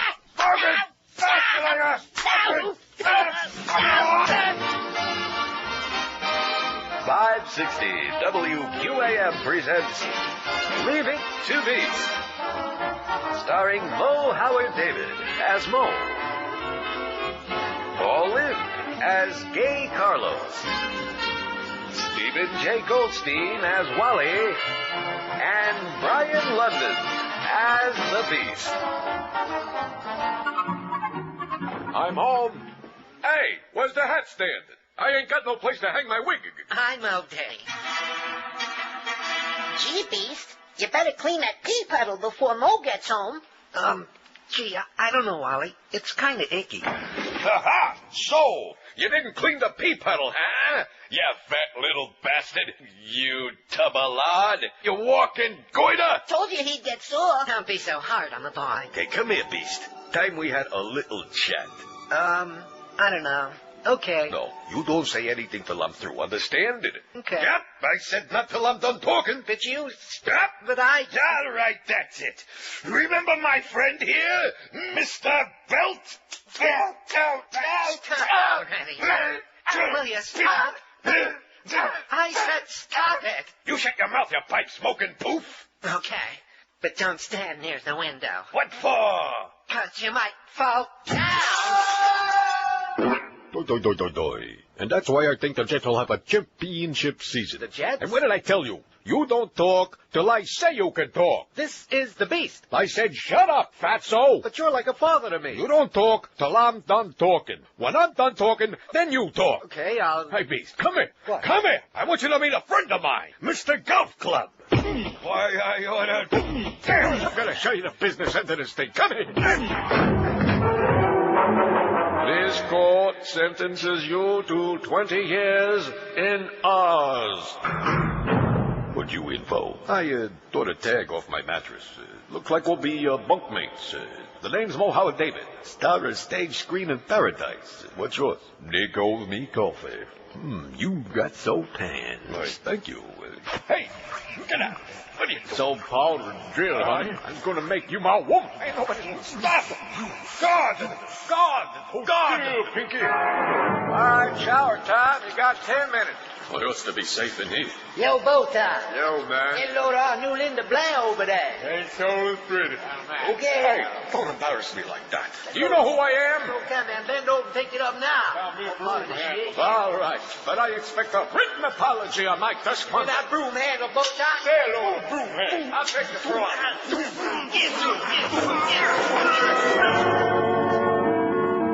The warden will see you now. Thanks. Well, Mr. David. Hello, warden. Oh, Jack Warden. How can I help you? Well, you see, warden. Yes? I keep getting raped. Oh, isn't that a shame? I'll look into it right away. Thanks, warden. It's about time somebody... Now drop your pad. Huh? I said drop your pad. This is Oz. Favors don't come cheap. Yo, let's rape Mo. Radio Big Shot. That's how we pass the time away in the gay old jail of Oz. What's that crap they play down the hall? That's power. Power 96. What garbage. The kids today don't know what's good. Like that song, I'm happy I live in a split-level head. You remember that? How can you... Listen. I'm happy I live in a split-level head. I'm happy I live in a split-level head. You don't remember that? No. Why am I surrounded by morons? Come on, Howie. Don't you call me Howie. I've had enough insubordination from you, pal. You shut up, fatso. Okay, that's it. You're all fired. You fat, stupid boob. You listen to me. You're fired. Guilty that goes for you, too. You know who I am? I'm the king of paradise.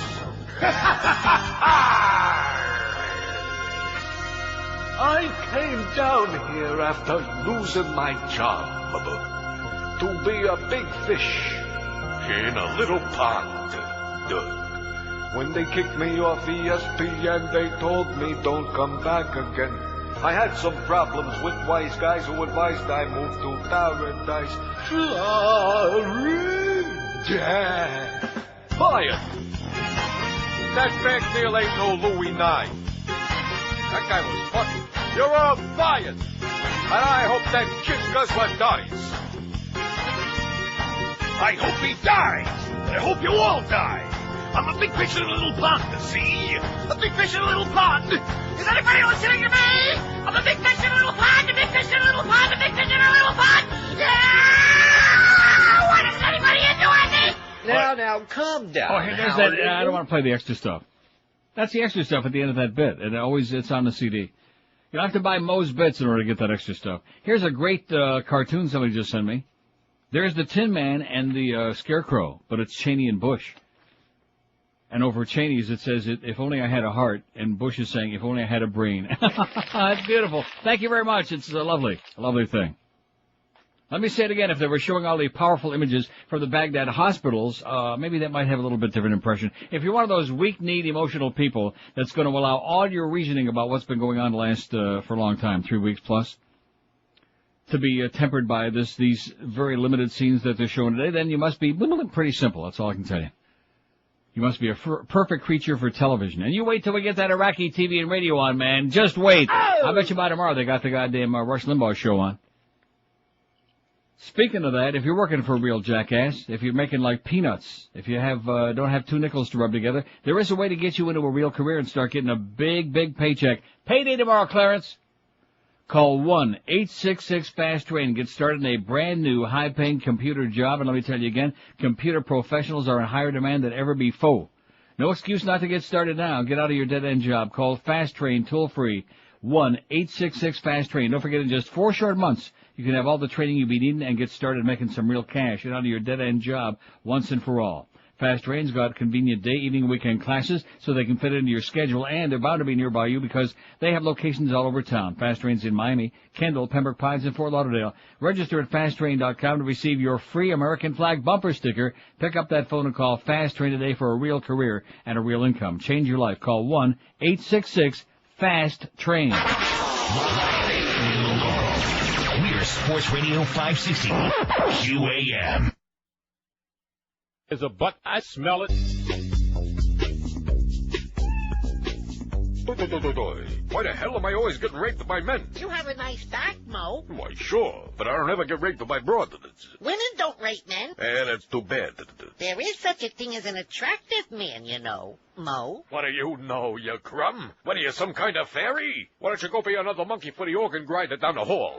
I'm not a queer. What do you know about being queer, you moron? I've been raped enough to know the difference. Sorry, Mo. God. Now, see here. We're supposed to be talking about sports here, not about good-looking men. Just men in general and nothing else. This is sports radio over here. We love men. But I got to say, have a perk. Why, just the other night I saw this commercial on overnight TV where this guy was crawling out of the ocean, see?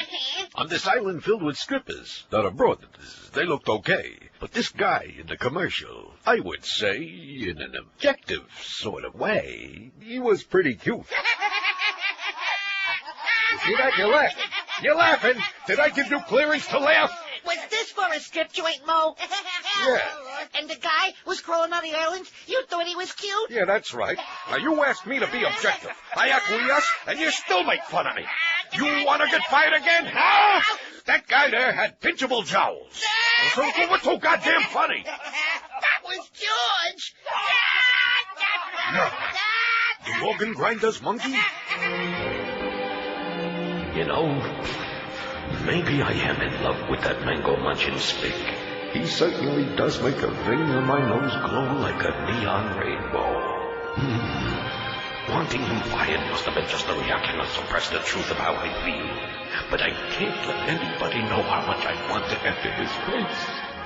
Get out of here, all you. You're all nuts. You're all... Hey, I can't move. Look at the bulge in your pants, Mo. Oh, no. If I move the wrong way, I'll... Hey, everybody. Mo messed his pants. Do you crumb? Ow! That hurt, Mo. Welcome back to the superfluous linguists of the Mohammed and David Show, where we got 3 callers on power rotation for your perusal. Hey, Mo. What? This better not be about hokey. We got special guests today. No one's allowed in here unless they bring food for their king. Too late. Zach already booked them. How are you? Who the hell are these Mazamuts? That's Rick and Sons. You know, drive home with us today. Go to hell. Sorry. I never heard of you, bum. Well, I wonder why. Well, what do? You got an act? Yeah. Oh, yeah? Exactly. Like what? We spin the wheel. Wherever the wheel stops, we grab meat off of it. We slam it, you name it. What's funny about that? Well, you got a point there. Why can't you just ask me a question? You ready to put your head in the toilet bowl? You think that's funny, huh? Well, I got news for you, pal. You both stink. Zach is on the precipice of getting fired right now. What a bummer. Get out of my place of business. No. All right, something. I'll give you one more chance to show me what you got. I hope this isn't really funny because I got a really full bladder. All right, these are things that probably adults would know. Yeah. They're like old sayings, and I want you to fill in the blank. You know how to do that? Yeah. Here we go. The bigger they are, the harder they... Get it? Yeah. What do you think that's funny? Did I give Clarence clearance to give you clearance to laugh? How dare you laugh at me? I suppose you want to rape me now, huh? Yeah. Start licking. That would be wild, yeah. All right. I don't even care anymore. Hey, Geldy, hold my green pants. Okay. What are you looking at? Freckle-faced Fanny. And you guys got a condo? That's condom, Mo. What of it? Yeah. I do. I mean, I don't. Suds does. Fine. And I might as well warn you, I didn't douche today. Okay. Now you have to say, spin your meat, Rick and Suds. Spin your meat, Rick and... Let's do it.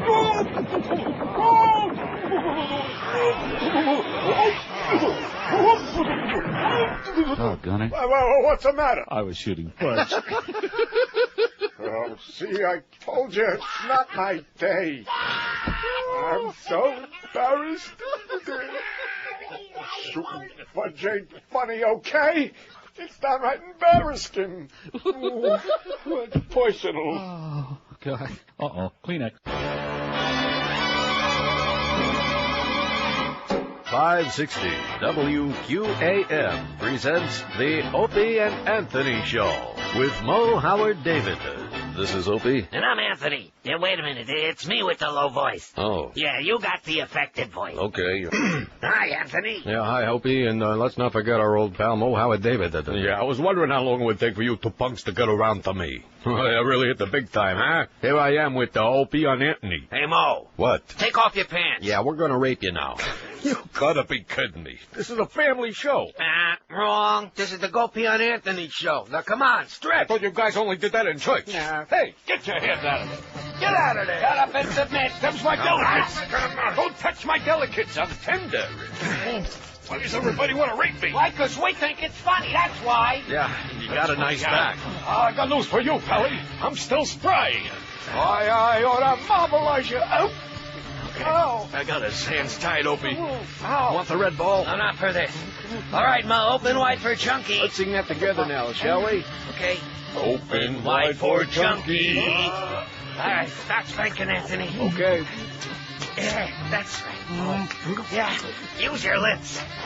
No teeth. No teeth. Up. I said no teeth. Sorry. Ready for some medieval love. You're not the boss of me now. Yeah, I really sound like that Mitsubishi guy now, don't I? For the gift. Well done. Okay. Take it away, Mo. See you later. Thanks. What? You're just going to leave me here? We'll be right back. And 5, 6, go.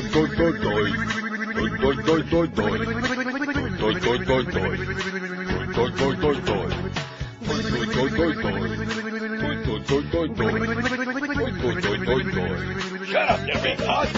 Ginger Rogers takes a mouthful of the sausage and Jorge's pants. That pipe smoker and uncircumcised Cupid engage in a fakeler dance.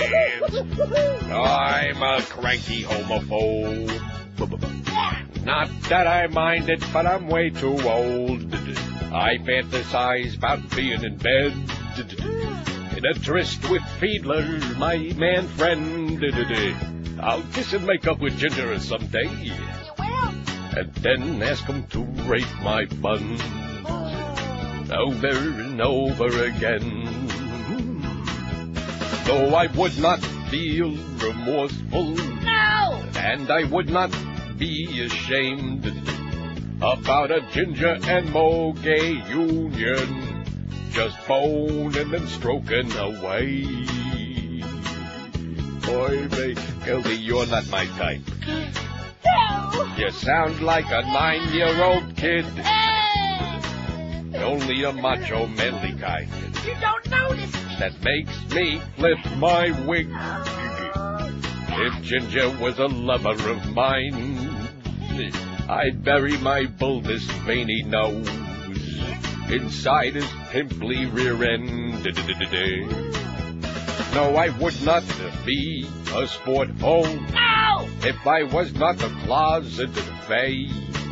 That's why a Ginger and Mo gay union would make me feel giddy and gay. Everybody follow of my 1,000 bulls. Yeah, Ginger and Mo gay union would make my sore old bony ass feel safe. If we had a Ginger and Mo gay union, then he wouldn't have to get me raped. Welcome back to the glittering pageantry of the Mo Howard and David Show. We have a full docket today, including a cavalcade of articulate athlete interviews. You know that pipe smoker's still at it. What? Singing those songs, making fun of me. They make fun of me all the time. I don't know why they don't adore me. There, everything will be all right, Mo. Get your hands off me, you fairy. You queer? You tube chomper? Real men don't touch, only during the game. Yes, master. They want singing? I'll give them singing. Get on a piano. Over there. Okay, Mo. Now, hit it. Back in my day, men were straight. Being gay is hip today. That's why I can't tolerate jizz guzzling gays. Sport holes weren't gay back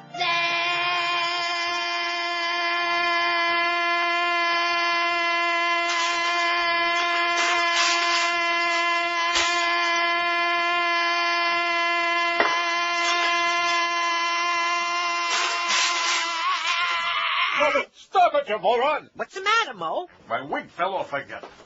Okay. All right, where were we? Sport holes weren't gay back then. I'll take it from here. The guys that like to worship men. Good thing we won't see poor Lynn or Waylon and Madam again. Didn't need to soothe prostates. Or to tickle hairy taint. Jesus Christ, I really hate jizz guzzling gays.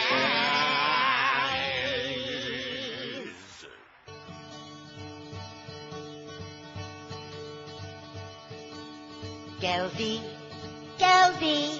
talking on a sports show, trying to be macho.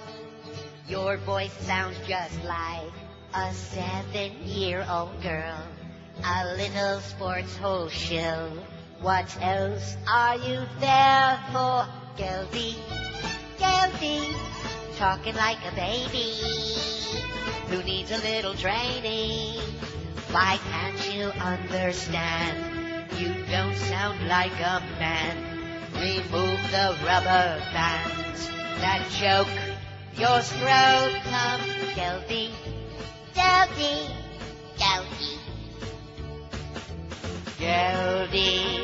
Your lucky management don't care. 'Cause Geldy, you don't belong there on the air. And Geldy, the sports can wait till your voice cracks. 'Cause anyone who sounds like that should find another job. Yes. And they should only take you back when both your BBs drop. Oh, Geldy, when you gonna grow up? You make us want to throw up. You silly squeaky fool. Go to broadcasting school. Your prepubescent voice makes you sound like a putz. You're a putz. You're a putz. You're a 1226, 560 WQM. Happy Wednesday to you. Fighting continues in parts of Baghdad, but that's like right around Burger King, I guess. Well, they're getting, they want the Whopper. How many times you heard about an opportunity, you didn't act, you didn't grab it, and you missed out? Right now is one of those times. Grab it. Reach for it. Rarely does an opportunity interrupt you, but this one really ought to. Interest rates have gone down even lower than they were before. Financial Group was offering you an interest rate of 3.45%, then they lowered it to 2.95%. Now, rates have gone even lower. 2.45% financing with Financial Group. Let me say it again, 2.45%. Call Financial Group toll-free, 1-800-940-LEND. How long will these interest rates last? Probably not very long. It's a window of opportunity, so jump right through it with Financial Group and get you an incredible low rate of just 2.45% and save thousands and thousands of dollars. Call Financial Group today, 1-800-940-LEND. What will 2.45% financing do to those monthly payments, you probably be wondering. Here's the answer. A $200,000 loan costs you only $786 a month. A $100,000 loan, you pay just $393 a month. Do it now. Call Financial Group toll-free, 1-800-940-LEND, 1-800-940-LEND. Equal housing lender. Credit restrictions do apply and rates are subject to change without notice. 5.34 APR. Live and local. This is Sports Radio 560 QAM. M-O-R-O-N. And so we got yet another installment of the spectacular Mohammed and David in the show. We got Jay Fiedler coming up as a very special guest in it. And after that, we got another very special guest coming up tomorrow. That will be Jay Fiedler. What are you doing, Mo? Mo? What are you doing? Mo! I'm clipping my nose hair. What's it to you? You just can't do a morning show and cut your nose hairs. And what are you gonna do about it, huh? It's my show. I'll do what I want. Ow! Just like I was telling that Sherman tank they called Doreen. That's not nice. Ready, you mean not nice. You see the size of that broad?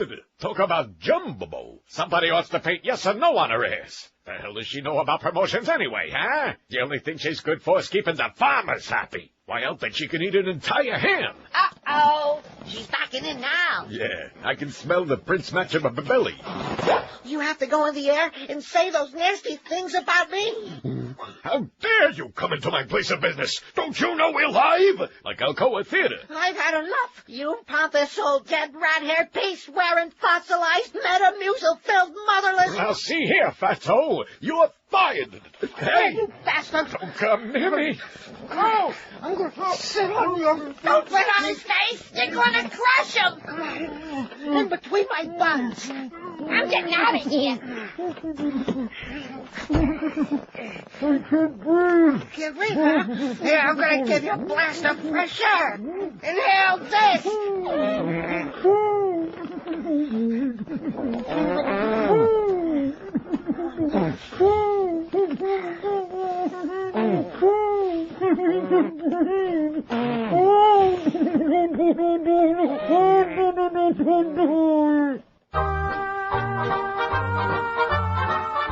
Yeah. Well, they got more colors on that team. So go ahead and put 500 on the pat. Mo, we're back on. Get off the phone with your bookie. Welcome back to the Malafeuifius Mohammed and David show. Yeah. Now listen, you. Yeah? I got my great-great-granddaughter listening today, so let's keep things above board, see? Not like that goddamn faggot Tony Ginger. Okay.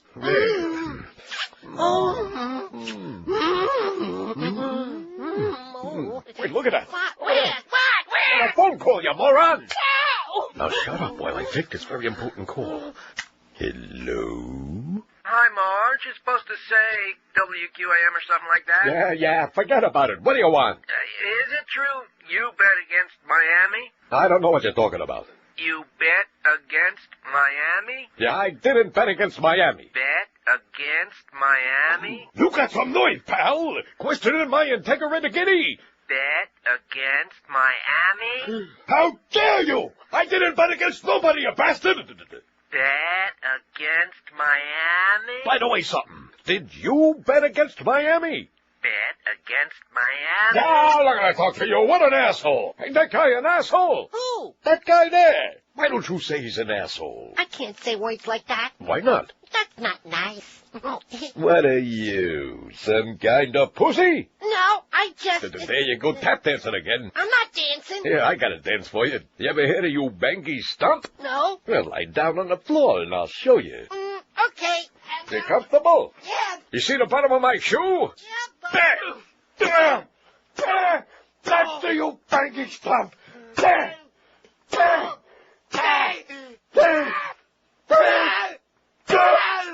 We got another auction coming up. Oh, boy. That's where we auction off an item of great value. You're slashing me, Mo.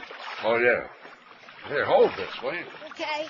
Now, we got auctioned these items off for a very, very good cause. Reach for the sky. What's that mean? It means, stupid, if they don't give up the guilt, we take it anyway, see? Oh, like reach for the sky. Your money or your wig? What's the matter, Mo?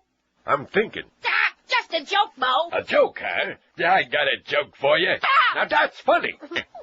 Now, what do we got to auction off this time? Why not auction off your pea bear? Say, that's not a bad idea. I need a new one anyway. Yeah, please. But first, let me tell my minions in paradise about the luxurious Everglades Hotel and its magnificent spa. That's where my close personal man friend Jay Fiedler and I go quite often. Ain't nothing like 2 men in a spa, lying there naked with just a towel, steamy moisture, aerating your balls, Jay's soft hands gently caressing my buttocks, then grasping them, drawing me closer. You can't carry it away, Mo. You're squirting on me. Stop it. You a professional schmuck? How dare you interrupt the spot? But you're splashing me again. I'll give you a splash. Here. Ah, you've been splashing me with your asparagus pea. Ah, you ought to see the filter getting my pants clean. Ah, it smells like foxhead's gash. About time you got a brand new bag. Pea bag makes me feel good. Like an old caca should. It feels nice. Like when I melt the hot wax in my eyes. This old one here sags. So I gotta get a brand new bag. There. When you splash me, it stinks. Shut up already. Gee, thanks for being nice to me today, Mo. Don't mention it, Goldie. You're not gonna get raped again today, are you, Mo? Nah, you know why? Why's that, Mo? 'Cause rape's not funny. But I ain't gonna be a mean man no more. If they think that's funny, that's fine by me. Wow, you really changed your ways. Forget about it. I'm turning over a whole new Fig Newton leaf. You have a nice day in paradise, my cuddly friend. Hey, Mo, look out for that truck. Look out. Mo looked like a shapeless pile of goo. Ew. To show my respect, I stole his shoes. I wasn't even cold before that bastard boosted my shoes. I don't want to say I'm glad. Outside of being a nasty old schmuck, he wasn't bad. It's a Machaya. Mo Howard David's dead. Mo Howard David's dead, but his wig lives on. Mo Howard David's dead, but his wig lives on. Mo Howard David's dead, but his wig lives on. Mo Howard David's 22 till 1 at 5:60. Got the Mad Dog from the Masters from Augusta, from out in the woods somewhere. 1 o'clock. 3 o'clock, you got the Hank Goldberg Show in studio. 6:30, Marlins on Drek. Marlins host the Mets 7:05. Any interest? No. Eddie K after the game from GA, Joe and Mark Overnight to show you how much. Oh, look at that. George passed the Marlins. We got a battle going on here. NeilRogers.com, we asked today, which of these sends you diving to the dial to change the stations fastest? George's voice, 112. Marlins baseball, 108. Religion Talk, 93. Mo Howard David's voice, 76. Golf Talk, 57. Racetrack Talk, 50. Geldy's voice, 28. Hockey Talk, 20. War Talk, 19. And Talk About Mo, which we're doing this hour, is still stuck there on only 8. They love it. So when he says he's the only topic of conversation, we say, all right. Thank you. Something we can thank him for, and don't ever stick your head in the door again, by the way. I noticed Carlos just got the schedules for next week. His name is not on there. Wasn't that the schedule in that pod you had? Yes. Doesn't have Mo Howard on there. 21 till 1 at 560 W. You're right. Wow, I wonder what that means. Uh-oh. Wow. Yeah, I picked a bad day to quit sniffing glue. Anyway, speaking of sniffing it, if you want to lose some weight, if you're quite tired of being a big fat tub like so many of us have been for years, like my good friend Julio, engineering, lost 25 pounds, like the Beast, who used to be a good friend of ours, good little Brian London, used to be a friend of ours till he started doing it with Donna Shalala. Consorting, that is, they're consorting. Anyway, he's lost 60 pounds and balanced for life. You can do the same thing. It's the delicious, the easy way to lose the weight because, number one, they supply all the food for you to keep you full, and number two, you don't have to count any calories or carbohydrates or figure out any convoluted formula, and number three, there are no dangerous pills or drugs to take. They bring you a little black sack every morning by 6 a.m. right to wherever you want, to your house, to your work, to your neighbors, wherever you're going to be, and in your little black sack is all the food you need for the entire day. You just choose between two alternatives for each meal every day that you're on the program. That's the only tough choice you'll have to make. In your sack, 3 gourmet meals, 2 delicious snacks, all fresh and delicious goodies. Chicken dishes and beef and egg dishes, all kinds of great stuff. And the weight just pours off your body. Simple as can be. And like I said, plenty of food in there to keep you full all day long. You won't have to worry about shopping and about snacking in between because they give you lots and lots of good stuff to eat. So lose the weight now, once and for all. Stay the hell alive and look a lot better, too. Call Balance for Life because it really works. Call 954-568-3229. 954-568-3229, or check them out on that wicked World Wide Web if you like at balanceforlife.com. Live and local. We're Sports Radio 560 QAM. Chamberlain, rate me. Forget about it. That's what I say. How's that for a funny show idea? If I may borrow a phrase from the great Marty Allen, hello there, everybody in Paradise Land. I'm Howard David. I hope you'll join me each and every Friday for my Forget About It show. That's when I open the phone lines to all 3 of my regular low-income callers and let them vent on what's bothering them. I was up all night dreaming this one up. At first, I thought of going with hand puppets like Sandy Becker, or maybe a poll to vote for Quisper Quake. But management and I agree. This will be a real showstopper. Now, I run a family-type show here, so I don't want no references to spicks, jigaboos, or faggot jizz guzzlers. Other than that, I promise you a hilarious cacophony of hijinks and open conversation. Forget About It Friday. That goes for listening to 560 WQAM. Godfather, I'm honored and grateful that you would see me today. Geldy, my most valued friend, for what reason do you bother me today? I want to sanction a hit on Mo. What has he done to deserve such a fate? He's a mean man, a very mean man. He ought to be mobilized. This I cannot do, but I will have it taken care of. Thank you, Godfather. Wrong.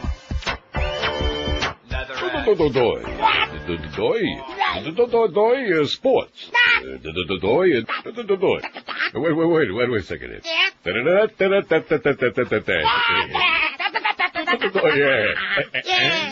Huh? Okay, Bo, bend over, pal. Time for some sesame seed crunch. Buddy Hackett. Yeah, I bet you thought I was dead, didn't you? Well, now that you mention it. Come on, enough talking. My turn to get a piece here. Wait a minute, I'm not Mo. What do you mean you're not Mo? No, I'm just filling in today. I'm Boca Brian. Over Brian. I must have got confused because your neck, it looked like an oyster. Yeah, it does, doesn't it? So, where's Mo? Well, he knows Geldy put a contract out on him, so he's hiding out at Scoogan's. Scoogan's, huh? Yeah, and he's using Clarence for a human shield. I know that joint. Come on, let's go. I got a job to do for the Godfather. Okay. To the love bug.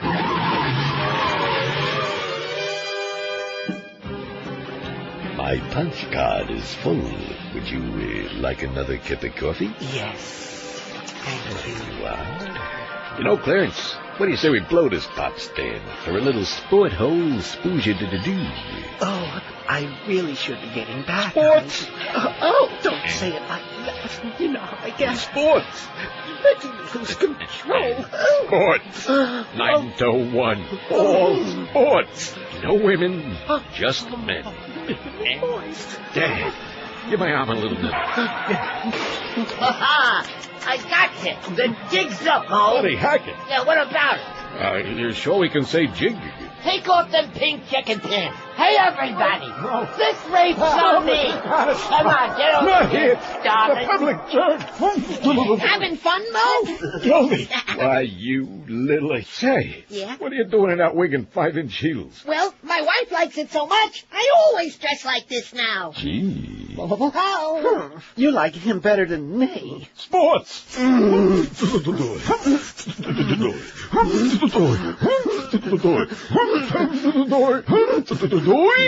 a hotel somewhere in Hallandale, it's Al Michaels.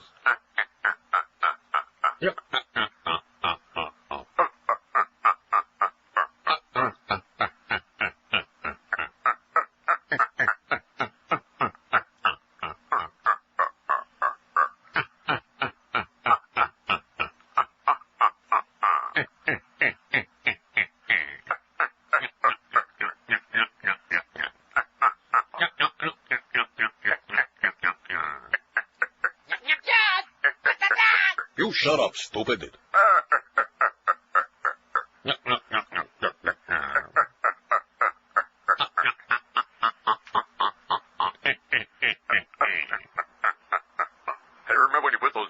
On Joe Namath? Yup. Oh, yeah, sure. It was at the Park Sheridan. Yup. What about it? Yup. That was quite a tryst we had that night. Yeah. So, how's paradise? Mo Howard David, still on 560 WQAM. Hi, welcome back to another fine installment of the Malafouicious Mo Howard and David Show, where we can take your emails now. As soon as I can figure this my stuck on a computer. Don't click there, Mo. Click there. Yeah, shut your mouth. I'm computing over here. Now leave me alone till I figure this thing out. None of this would have been necessary if they didn't wedge me in between two non-sports shows. What's wrong with this piece of crap? They got a call over here, Mo. Yeah, what? Why can't you access your email? I don't know. I click this, I click that, I put the thing in the thing. Why is it incumbent on me to show you guys how to perform tasks on the computer? That's Neil's big fat website. Every day. You don't know how my life is falling apart. Whoa. Hey, pal, when I said wedge, I didn't mean the sandwich. Whoa. I don't associate with anyone associated with the pipe smoker. Hey, look. We got an email. Whoa. You sucker, girl. Bring back Rick and Sudders. Who's Rick and Sudders? They're who needs those guys? I'm all anybody needs. Wait.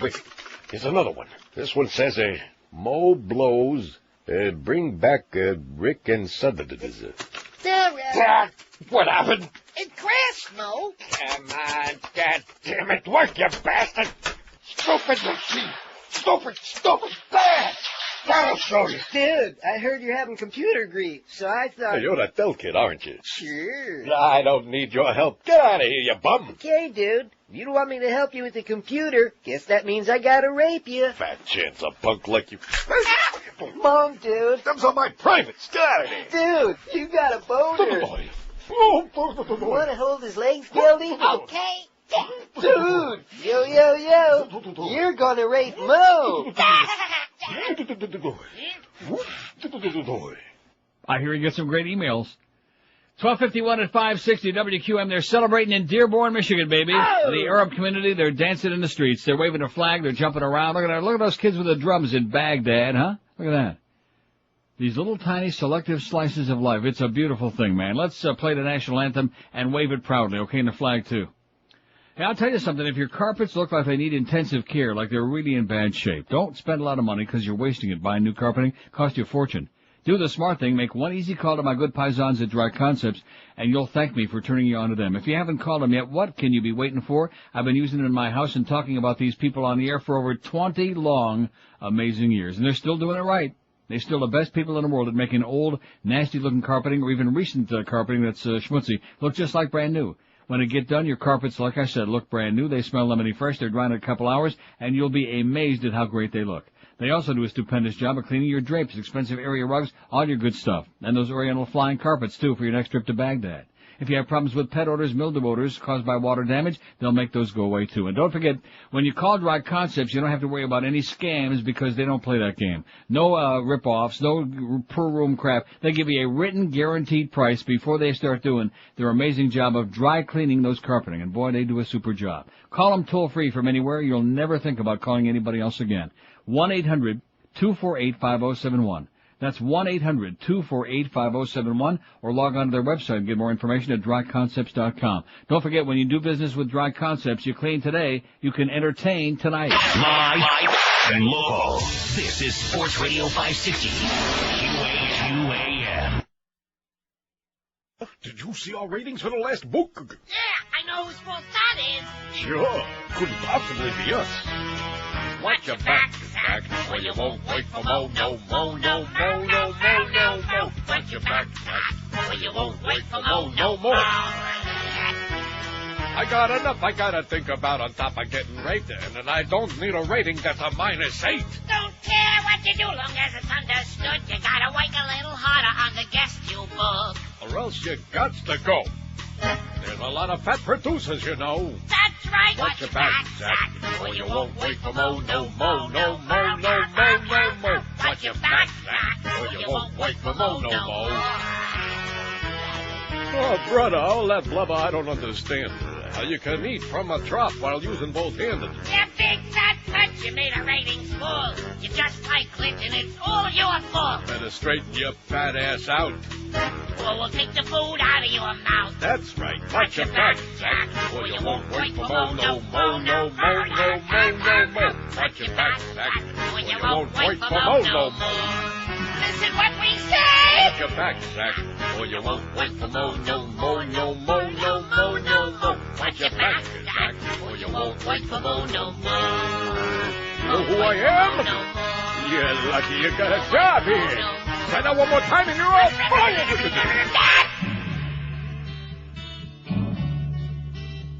The Middle Eastern world will be exploded. Saddam had people killed with the gas that we sold him. First time aggressor nation and the only one that's going. Now more blood will be spilled to get that oil flowing. Forget about Korea and the nukes they're toting, and the right wing is drilling it over and over into our heads that Iraq has some weapons of mass destruction.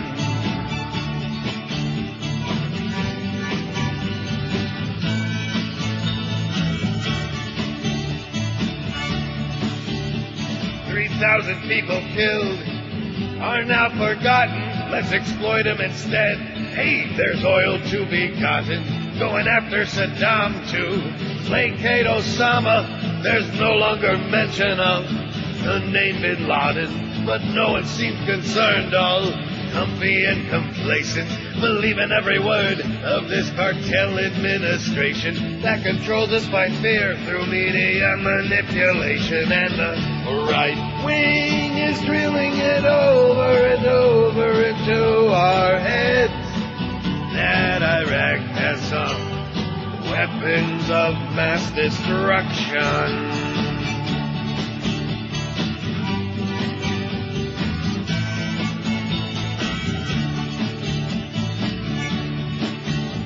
The loss of civil rights is the price that we're paying. We're all suspects now, Nazi Ashcroft is saying. I have nothing to hide, table talkers all are saying. Blind obedient cattle don't have any reservation. Without unprovoked battle and world annihilation. Old regimes must fall and Halliburton installed with no objection at all. Democrats don't have the balls, and the right wing is drilling it over and over into our brainwashed heads. Iraq has some weapons of mass destruction. Only Iraq has some weapons of mass destruction. Bye. The Neil Rogers Show on 560 WQAM, Miami, Fort Lauderdale. I want to bang you in the butt, honey. This is better than sex.